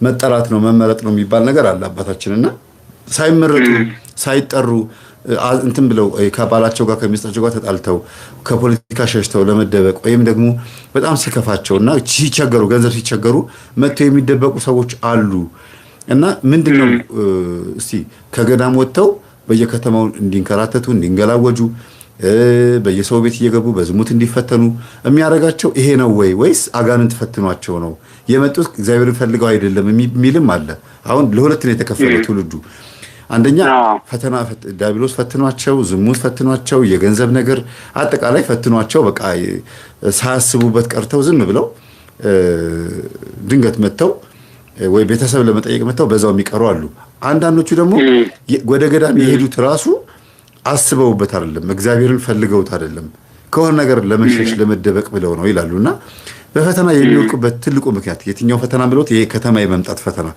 እንዴት ነው መተው እናንተ ጋር ምን ነው መንኩሰው እንደገና ይጠፋሉ ይሄንም በዚሁ አጋጣሚ ያው ብዙ ምክንያቱም አንደኛ ምንኩስና እንደነገርኩህ ጠባብ መንገድ ነው ወደ ምንኩስና ከመሄዳችን በፊት መጀመሪያ ስለ ምንኩስና ህይወት ማጥናት ማወቅ አለብን ምንኩስና ምንድነው በፍትሐ ነገሥት ላይ ክርስቶስም ምንኩስና መሲህ ክርስቶስ የመሰረታት ጥበብ ናት እንጂ ሰው ሰራሽ ህግ አይደለችም ይላል ፍትሐ ነገሥት ላይ ማለት ነው እና መጀመሪያ አሁን እንደነዚህ ተፈትነው የሚወጡት ከወጡን በኋላ ደግሞ የማይመጡት ሰዎች የምንኩስናን መጀመሪያ አንደኛውን ስርዓቱን ህጉና ስርዓቱን ያላወቁ ሰዎች ናቸው ምክንያቱም ለምሳሌ አሁን አምልኮት ህይወት ስትኖር እንዴት ነው የምትኖረው የበለጠ ወደ ሌላ መንፈሳዊ ህይወት ነው የምትናፍቀው እንጂ ሌላ ምንም ነገር አታስብም መንፈሳዊ ህይወትን ነው የምትናፍቀው አይደል እንዴ እየሰከርክ ስትሄድ ኃይል ባንተ ላይ ያደረብህ ይመጣል አንደኛ እኔ አሁን ለዚህ ሁሉ መሰረት የሚሆናቸው እኔ አሁን እንደተሞክሮ የምናገረው ነገር ማለት ነው ለእንደነዚህ አሁን እንደተናገርከው እንደዚህ የሚወጡበት ምክንያት ወደ ከተማ የሚወጡበት ምክንያት አንደኛ ዓላማን አለማወቅ ነው መዘንጋት ነው ሁለት የምንኩስናን ህይወት መጀመሪያ አውቀው ተጠንቅቀው ወደ ምንኩስና የምትሄደው እኮ ለመከራ ነው እንጂ ለደስታ ለድሎት በምቾት እንድትኖር ደስ ብሎ እንድትኖር አይደለም መከራ ልትቀበል አይደል እንዴ መስቀሉ ልትሳተፍ ነገረ መስቀሉ ልትሳተፍ እኮ ነው የምትሄደው ተከምኮ ነው የሚወደው ቢኖር ለተለት መስቀሉ ተሸክሞ ይከተለኝ የሚለው እኮ አንዱ ይሄ ነው መከራ ህይወት ማለት ነው የምንኩስና ህይወት ማለት የመከራ ህይወት በመከራ መኖር በመከራ እየኖር ግን ደስታ ማግኘት ማለት ነው አይደል እንዴ መከራሚያው ምንድነው ስጋችን ነው መከራሚያይ እኔ የምናገረው ነገር አንደኛ በዚህ በስርዓት አበው አሁን በዋልድባ ያለ ስርዓት ያለ ተልቆ ያለ እግዚአብሔር ፈቃድና ያለ አባቶች ፈቃድ ያለ ሰላም ለኪ ወደ ከተማ መውጣት አይቻልም አንደኛው ስርዓቱ በዋልድባ ስርዓት ይሄ ወንዟን አራት አፍላጋለች ከዚያች መሻገር አይቻልም ያለ አበው ስርዓት ያለ ገዳ ያለ አባቶች ፈቃድ አሁን እነዚህ የሚወጡት በራሳቸው ፍቃድ ነው ከገዳሙ አንድነት የላቸውም በገዳሙ ኑሮ አይኖሩም ገዳማው ህይወትም የላቸውም ዝም ብለን ብቻ ቆምና ቀሚስ አድርገን ምመናን ቀሚሳችን እያንጀረበብን ቆባችን አድርገን ሰው መስለን መቅረብ ብቻ ይሄ አይደለም ምንኩስና ህይወት ማለት ቀንበር መሸከም ነው ቀንበር ተሸክሞ መሄድ ነው መሳብ ነው በሪያውን ቀንበር ተሸክሞ ይስባል እንደዛ ቀንበር መሸከም ነው የክርስቶስን መከራ መሸከም ነው በመከራ ውስጥ መኖር ነው በመከራ ውስጥ ግን ደስታ ማግኘት ነው መለኩሴ ማለት እኮ የምድር መላእክት እንደሚኖሩ በሰማይ ሐሴት እያደረጉ እንደሚኖሩት መለኩሴ ደግሞ በምድር ላይ መከራ በስጋው እየተቀበለ ግን ነፍሱ ግን ምን ያደርገች ነው ሐሴት እያደረገች ነው ለምሳሌ ስትጸልይ ሌሊት ራይታ ያለ ነፍስ ሐሴት ስታደርግ ወይ ስትደሰት ታያታለ ወይ ደግሞ የሆነ ፈተና ሊመጣብህ ሲል ስታዘን ስትጨነቅ ስትባባ ታያታለ ምንድነው ያ በምን የምታገኘው ነው በጸሎት የምታገኘው ነገር ነው በስግደት እና የምናገረው ነገር ምን ነገር ቢኖር በዚሁ አጋጣሚ አንድ ሰው ከገዳሙ ከወጣ ተስፋ በቃ ምንም አሁን ከባህር አሳ ይወጣ አሳ ከባህር ሲወጣ ወዲያው እንደሚሞተው ሰው ደግሞ ከገዳሙ ከወጣ ምንም ተስፋ የለውም ነው እንደገና ሁለተኛ ደግሞ አንድ ሰው ፈተና የስጋ ፈቃድ ሊኖር ይችላል የስጋ ፈተና ሊኖር ይችላል እና በምንኩስና ህይወት ሲኖር ፈተና ቢገጥመውም እንኳን ወደ ዓለም ይመለስ አይልም። በዚያው ሆኖ ባለበት ንስሐ ጠይቆ እግዚአብሔርን ያልቅስ በባቱ ሆኖ ተከትሎ ያልቅስ ነው የሚለው። ይሄ በስርዓታው ህግ ያለች ስርዓት ናት። በምንኩስና ህይወት አንደኛው የኢትዮጵያ ምንኩስና ስርዓቷ እቺ ናት። በገዳም ህይወት አሁን በዋልባ ህይወት ለተልኮ ሲባል ያው ሊቀ አርዲት የሚባል አለ። አህያ ጫኝ እኛ አሁን እዛ ሲላክ በማይበር ተልኮ ብቻ ነው እንጂ ከዛ ውጭ ምንም አይነት ነገር ወደ ገዳም መውጣት ወደ ከተማ መሄድ ለምሳሌ ራሱ ገዳሙ ፈቃድ ለምሳሌ የሆነ ተልኮ መጽሐፍ ሊገዛ ይሆናል የሆነ ነገር ሊያደርግ ይሆናል ፈቃድ ጠይቆ ካበምኔቱ ሰላም ለኪ ተደግሞለት ይወጣል። ከዛ ውጭ ግን በራሱ ፈቃድ እነዚህ አሁን በከተማ የሚወጡት መንከራተት የሚሆነው በራስ ፈቃድ የሆነ ነገር ነው። ከበገዳም ህይወት አይደሉም ማለት ነው። በዚህ አጋጣሚ ትክክል ነው አባታችን።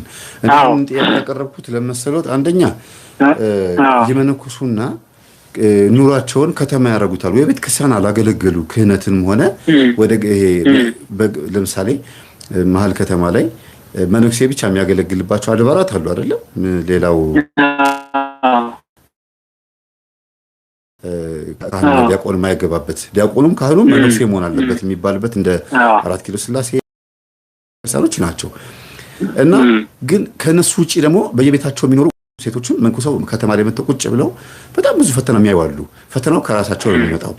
ሌላው ሁለተኛ ነገር ደግሞ ይሄንን እንደ ሽፋን የሚጠቀሙ አሉና ህዝቡ በጣም ብዙ ግራ እየተጋባ ስለሆነ ብዬ ነው የጠየቁት። ግን ከውጭ ሀገርም ከሀገር ውስጥም ይሄ በትልልቅ ትምህርት ደረጃ ያሉ በፕሮፌሰርነት በዶክተርነት በኢንጂነርነት ደረጃ ያሉ መጥተው የሚመነኩሱበትም ሁኔታ አለና እንደው ታሪካቸውን የሰሙት ካለ ምናልባት እናንተ አካባቢ ያያችሁት ካለ የሚመጡት ምንድነው ማለት ተጠርተው ነው ወይስ አለማስጠለታቸው ነው?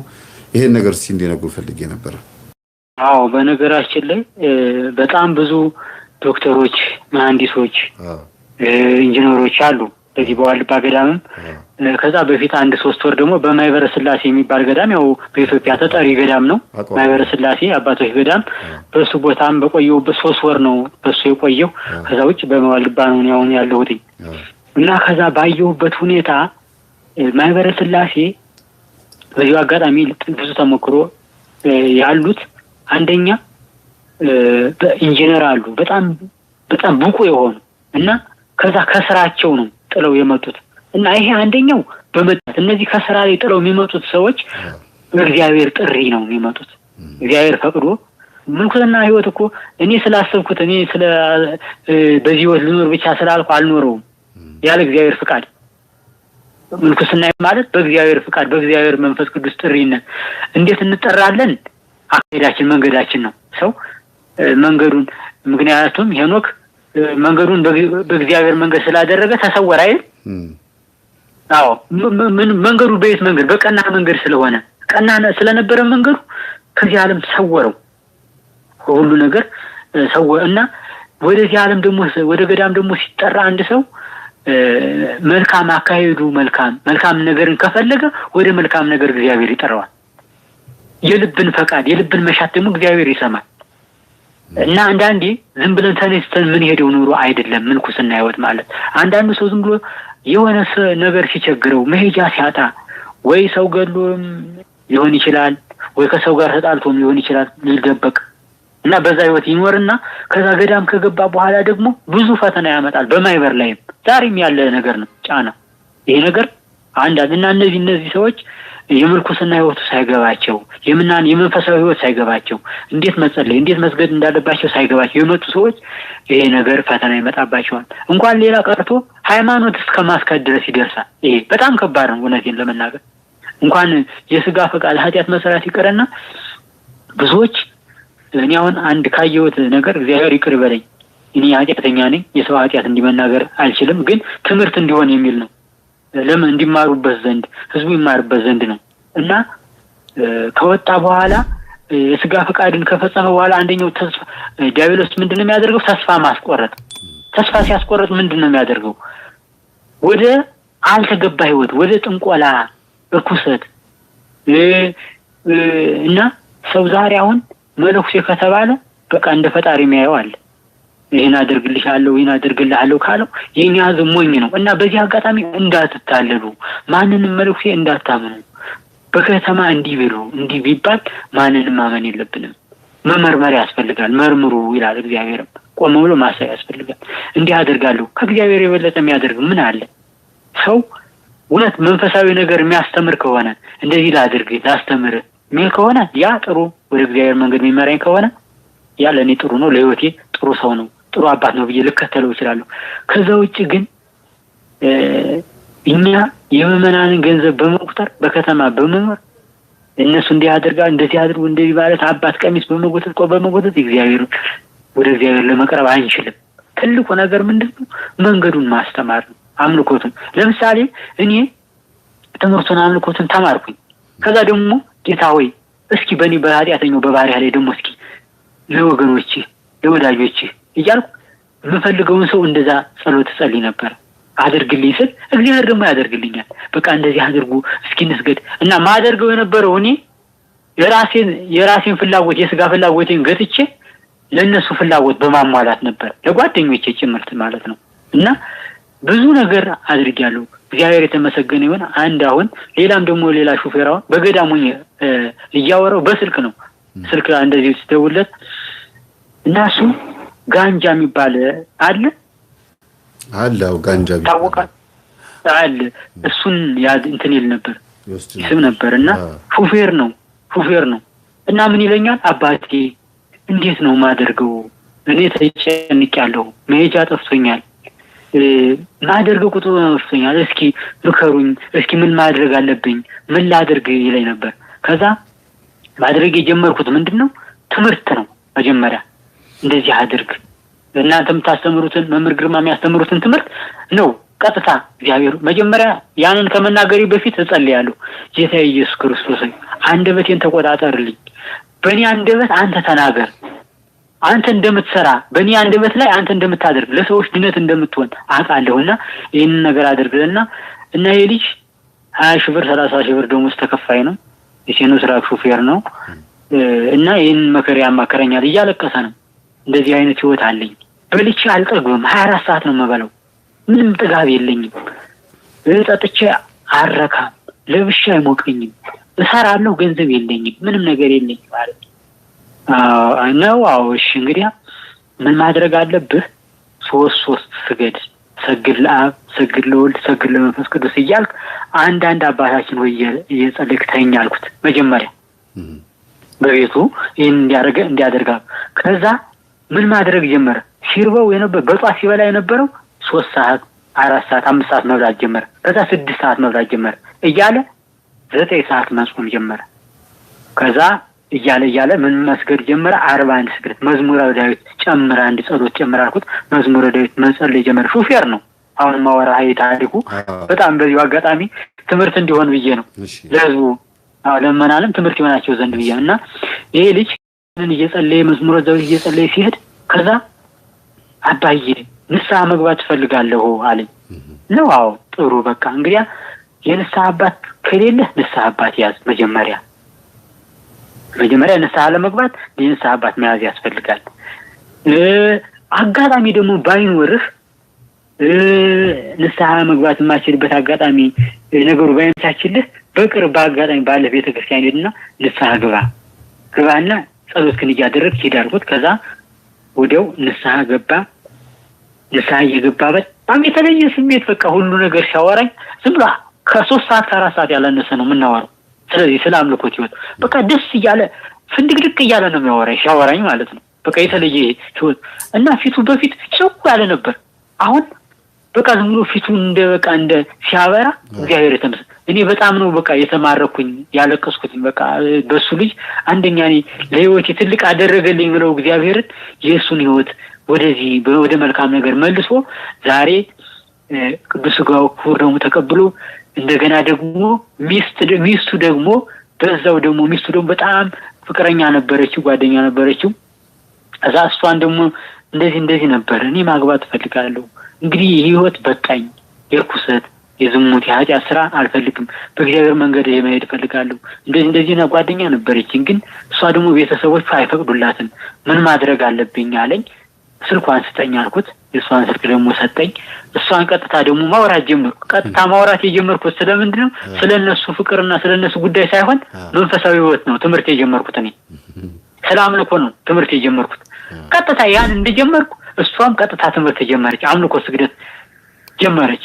ከዛ ሌሊት በስልክ ይደዋወላሉ። 9 ሰዓት ለጸሎት እንነሳ። እሱም በቃ ሌላ አይደለም ይደውልና ነቅቻለሁ ይባባላሉ። ጸሎታቸውን ይጀምራሉ። እዛ እያሉ ከዛን በቀራረብ ጀመሩ። ከዛ እንደዚህ ነው እኔ የሚያልኩ ትምህርቱን ማስተማር ጀመርኩኝ። እግዚአብሔር ይመስገን ዛሬ ሁለቱም በስርዓተ ቁርባን ጋብቻ ፈጽመውልኛል። በዚህ አጋጣሚ እግዚአብሔር እንዲመሰገንልኝ፣ እግዚአብሔር ስሙ ከፍ እንዲልልኝ እግዚአብሔር የተመሰገነ ይሁን። ይህ ሁሉ ተሞክሮ ከማን ነው? ከትምህርት ነው። መጀመሪያ ክርስቶስ ያደረገው መጀመሪያ ምንድነው? ትምህርት ነው። ያ ሁሉ 5000 ህዝብ ሲከተለው ትምህርት ነው። ከትምህርት ወደ ስሬት ነው ሄደው እና ትምህርት ነው የሚቀድመው። ለመጀመሪያ የሰው ልጅ ትምህርትን ሰምቶ ደግሞ ወደ ተግባር መሄድ እንዳለበት ይሄን ነው ማድረግ ያለበት ብዬ መልእክት ያስተላልፋለሁ ማለት ነው። በጣም ነው የማመሰግነው። እውነት በጣም ብዙ ምክር የመከሩን። የመጨረሻ እንደው ጠቅለል አድርጌ የምጠይቆት ምንድነው እንግዲህ እርሶ ያሉበት ገዳም ላይ ሌላም ገዳም ሄደው ብዙ አባቶችን በረሃው ለበረሃው ጫካ ለጫካ እንዲሁም ደግሞ በምናኔ ውስጥ ያሉትን አባቶች በቅርበት ያውቋቸዋልና እዚህ ያለው ህዝብ በብዛት ተወጥሮ ተጨንቆ ያለው ምንድነው? አንድ ፖለቲካ አለ፣ ሁለተኛ ኑሮ መወደድ አለ፣ ሶስተኛ አጋንንት ፈተና አለ፣ አራተኛ የግል ጉዳዩ ደግሞ የፍላጎቶቹ ደግሞ አሉ። የሰው ፍላጎት በራሱ አለመሟላቱ አለመሰካቱ ለዛ ጭንቀት አለ። እነዚህ ነገር ወጥረው ይዘውታል። እና እስቲ እርሶ ከተሞክሮ ነው የሚነግሩን። እንግዲህ 5 ዓመት በገዳም መቀመጥ ቀላል አይደለም። 5 ዓመት 5 ወር መቀመጥ በጣም ከባድ ነው። ያውቀዋለሁ። ገዳም ሄድ ደብረ ዳሞም ሄጄ ተቀምጫለሁ። ወልድባም ሌሎችም ቦታዎች ላይ በጣም ረጅም ጊዜ በተለይ አሰቦት ስላሴ እንደዚህ አይነት ቦታዎች ላይ በጣም ብዙ ነገሮችን አውቃለሁ አያለሁ። ይሄ ነገር የሚስበኝ ሰው ነኝ። በእንደዚያ ነገር ምሳበም ሰው ነኝና አብዛኛው ህዝብ በዚህ አይነት ኑሮ ውድነት ውስጥ ሆኖ እያመለከ ነው። እግዚአብሔርን እያመለከ እየጾመ እየጸለየ እየሰገደ ቅዱስ ቁርባን እየተቀበለ ነው ያለው አብዛኛው ወጣት ማለት ነው። እንግዲህ ያው አብዛኛው ስሎት ይሄን ትምህርት የሚያዳምጥ ማለት ነው። ከሰይጣን ለመገላገልና ሰይጣን ካልወጣ ጤነኛ አይደለሁም የሚል ነው አሁን ያለው። ግን ሰይጣኑ እያለም የክርስቶስ ጋር ደም እየተቀበለ ነው። ሰይጣኑ እያለም እየሰገደ እየጾመ እየጸለየ ምናልባትም የሚፈልገው ነገር እያደረገ ነው ያለው ሰው።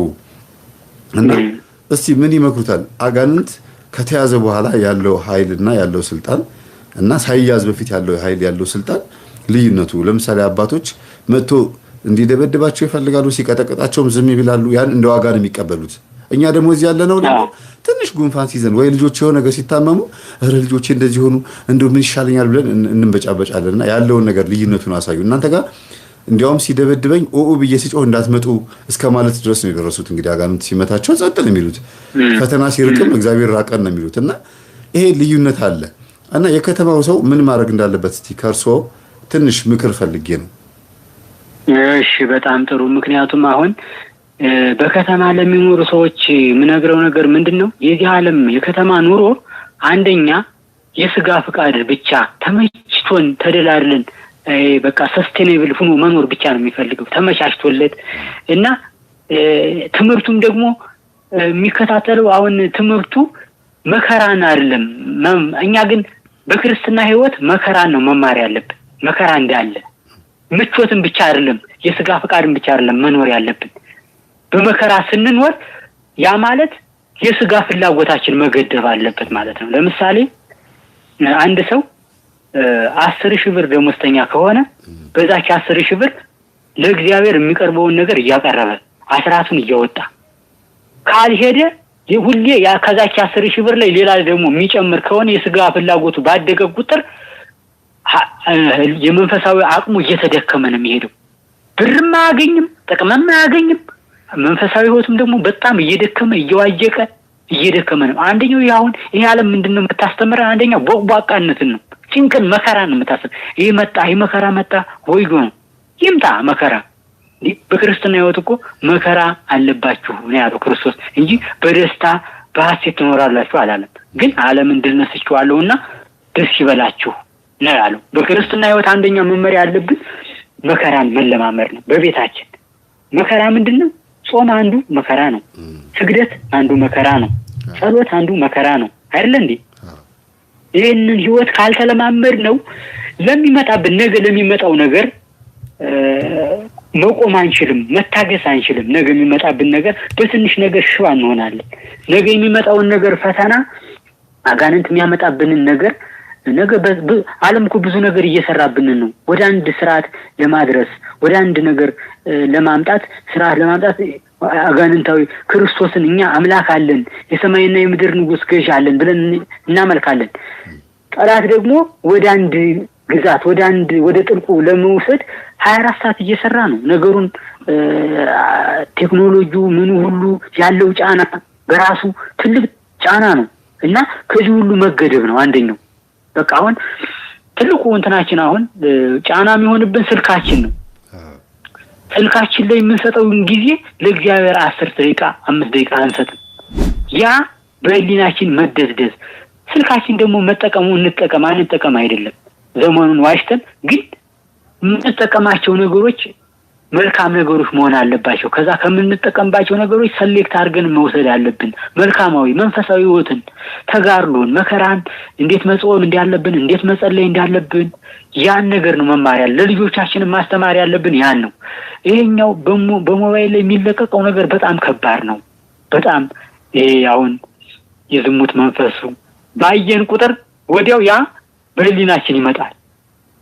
ወዲያው ያን ነገር አሁን ለምሳሌ የዝሙት ነገር የሚያይ ከሆነ ወዲያው በስጋው ላይ ዝሙት ይሰለጥንበታል። አየው ጸሎት በጆሮ ደግሞ የእግዚአብሔርን ቃል ከሰማህ ደግሞ ኃይል እያገኘ መንፈስ ቅዱስ ባንተ ላይ እያደረ ይመጣል።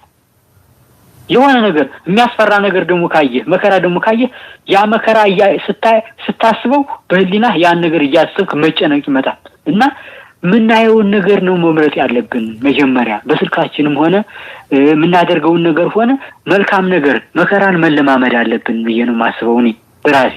አንደኛ እኔ ከዛ በፊት የነበረኝ ህይወት ከአምልኮት በፊት የነበረኝ ህይወት የሆነች ነገር ስትመጣ ጭንቅ ነው የሚሰማኝ፣ መጨነቅ፣ ዲፕሬሽን በራሱ ጭንቀት ነው የሚመጣብኝ ነበር እና ደስታ የለኝም፣ ጭንቀት ነው በቃ በህሊና ይመጣል፣ ያስጨንቀኛል። ከዛ በኋላ ማደርገው ግራ ይገባኛል። ከዛ ያንን ጭንቀት ለማለት ስሄድ ምን እላለሁ?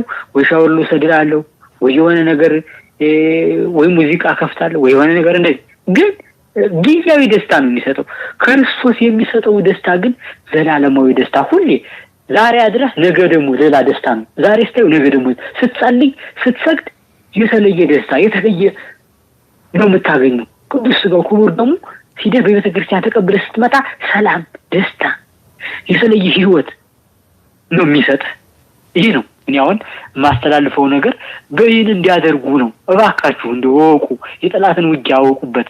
መጀመሪያ ታላወቅንበት እንዴት አይነት መከራን መልመድ እንዴት እንዳለብን መጾም መጸለይ ካልለመድን በቤታችን ውስጥ በትንሽ ቤት በጎጇችን ውስጥ ትንሽ መቅደስ ካልኖረችን የጸሎት ቦታ የአምልኮት ቦታ ከሌለን ህይወታችን ባዶ ነው፣ በባዶ ነው። ገዳም ብንሄድ የትም ብንወጣ የትም ብንሄድ በባዶ መዋተት መዞር ብቻ ነው የሚሆነው። አምልኮት ግን ካለ በቤታችን በምንሰራው ስራ ገዳምን ብንወጣ በዓላማችን ጸንተን እንኖራለን። በዓለም ደግሞ የሚመጣው መከራ ሁሉ ሳንሰማ በጆሮአችን አንሰጠውም። ለምን?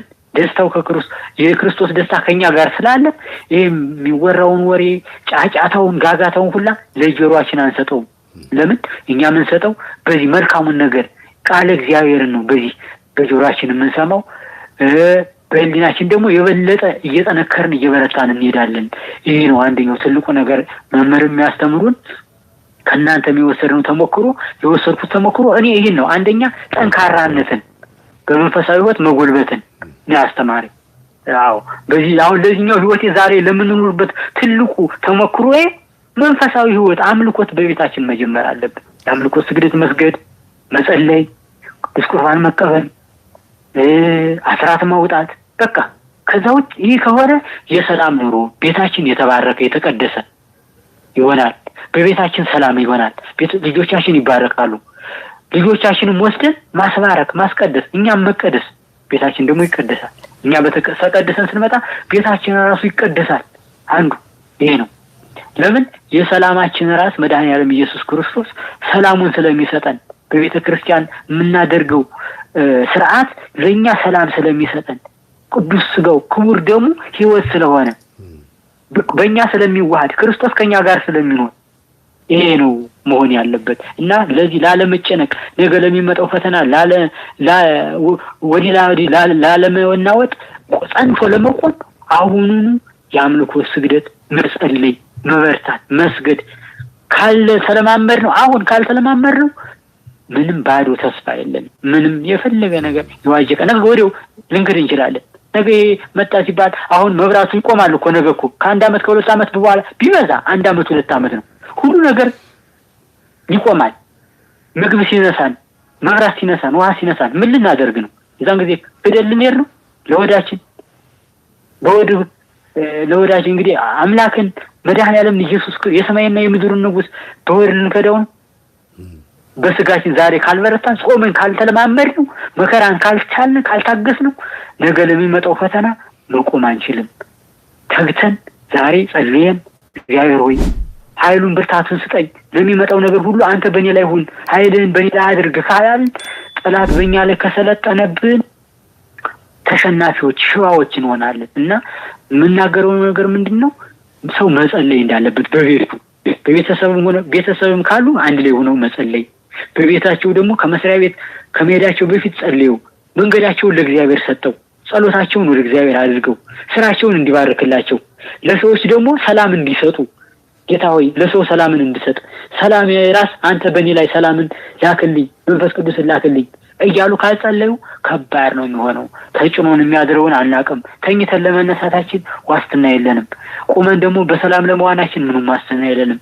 ዋስትናችን መድኃኒዓለም ኢየሱስ ክርስቶስ የድንግል ማርያም ልጅ ነው። ክብሩን እሱ መድኃኒዓለም ኢየሱስ ክርስቶስ እኔ ይሄ ነው የምለው በዚህ ወግ አጋጣሚ ይሄንን ነው ማስተላልፈው እና እግዚአብሔር ያክብርልን። በሉ መርቆንና እንግዲህ በእውነት በጣም ደስ ብሎናል ስለመጡ በተለይ ወደዚህ ሚዲያችን እርሶ ከዚሁ ሚዲያ ተምረው እንደገና መንነው መንኩሰው ከ5 አመት በኋላ ደግሞ ገዳማዊ ህይወትን በትንሹም ቢሆን ስላቋደሱን በእውነት በረከትን ያሳድርብን። የእርሶ በረከት ይደርብን።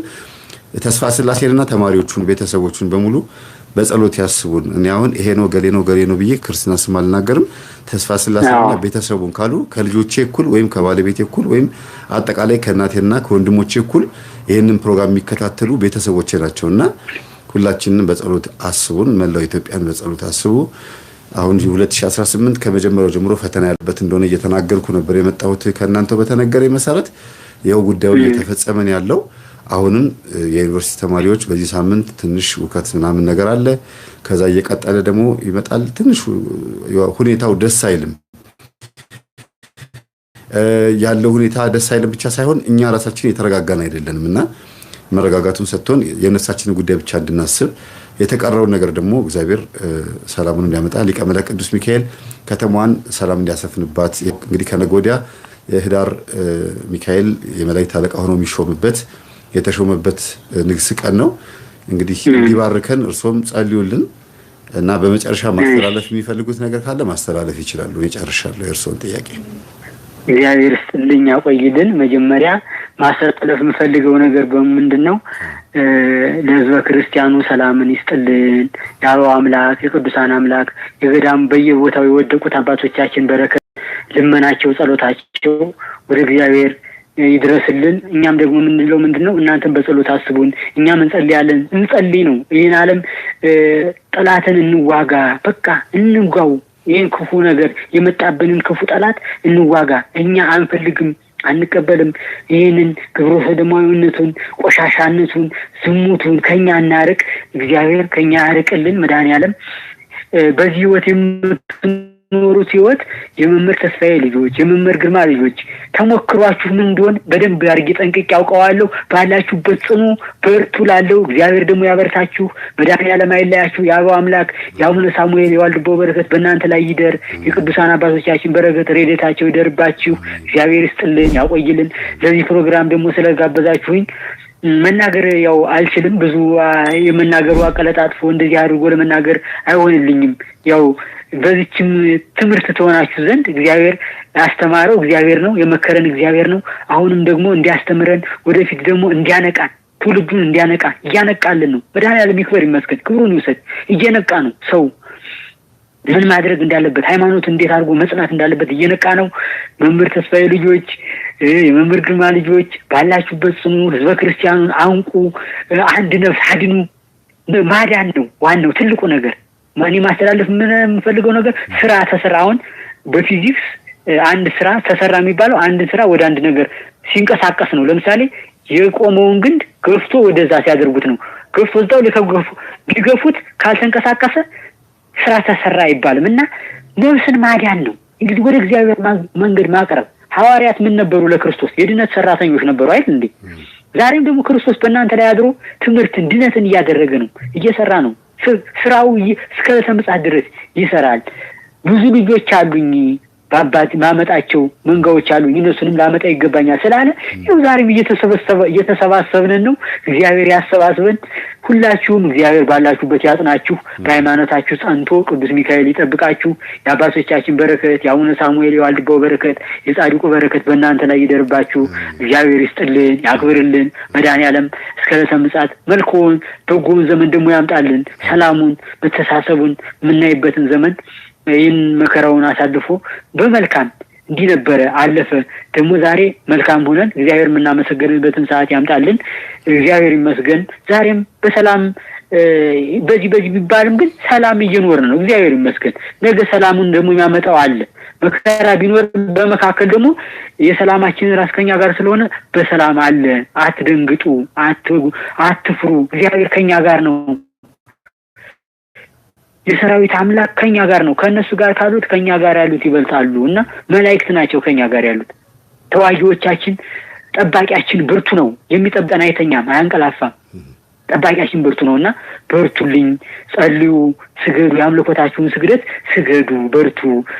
እነ መምህር የሚያስተምሯችሁን ትምህርትም ተከታተሉ በደንብ።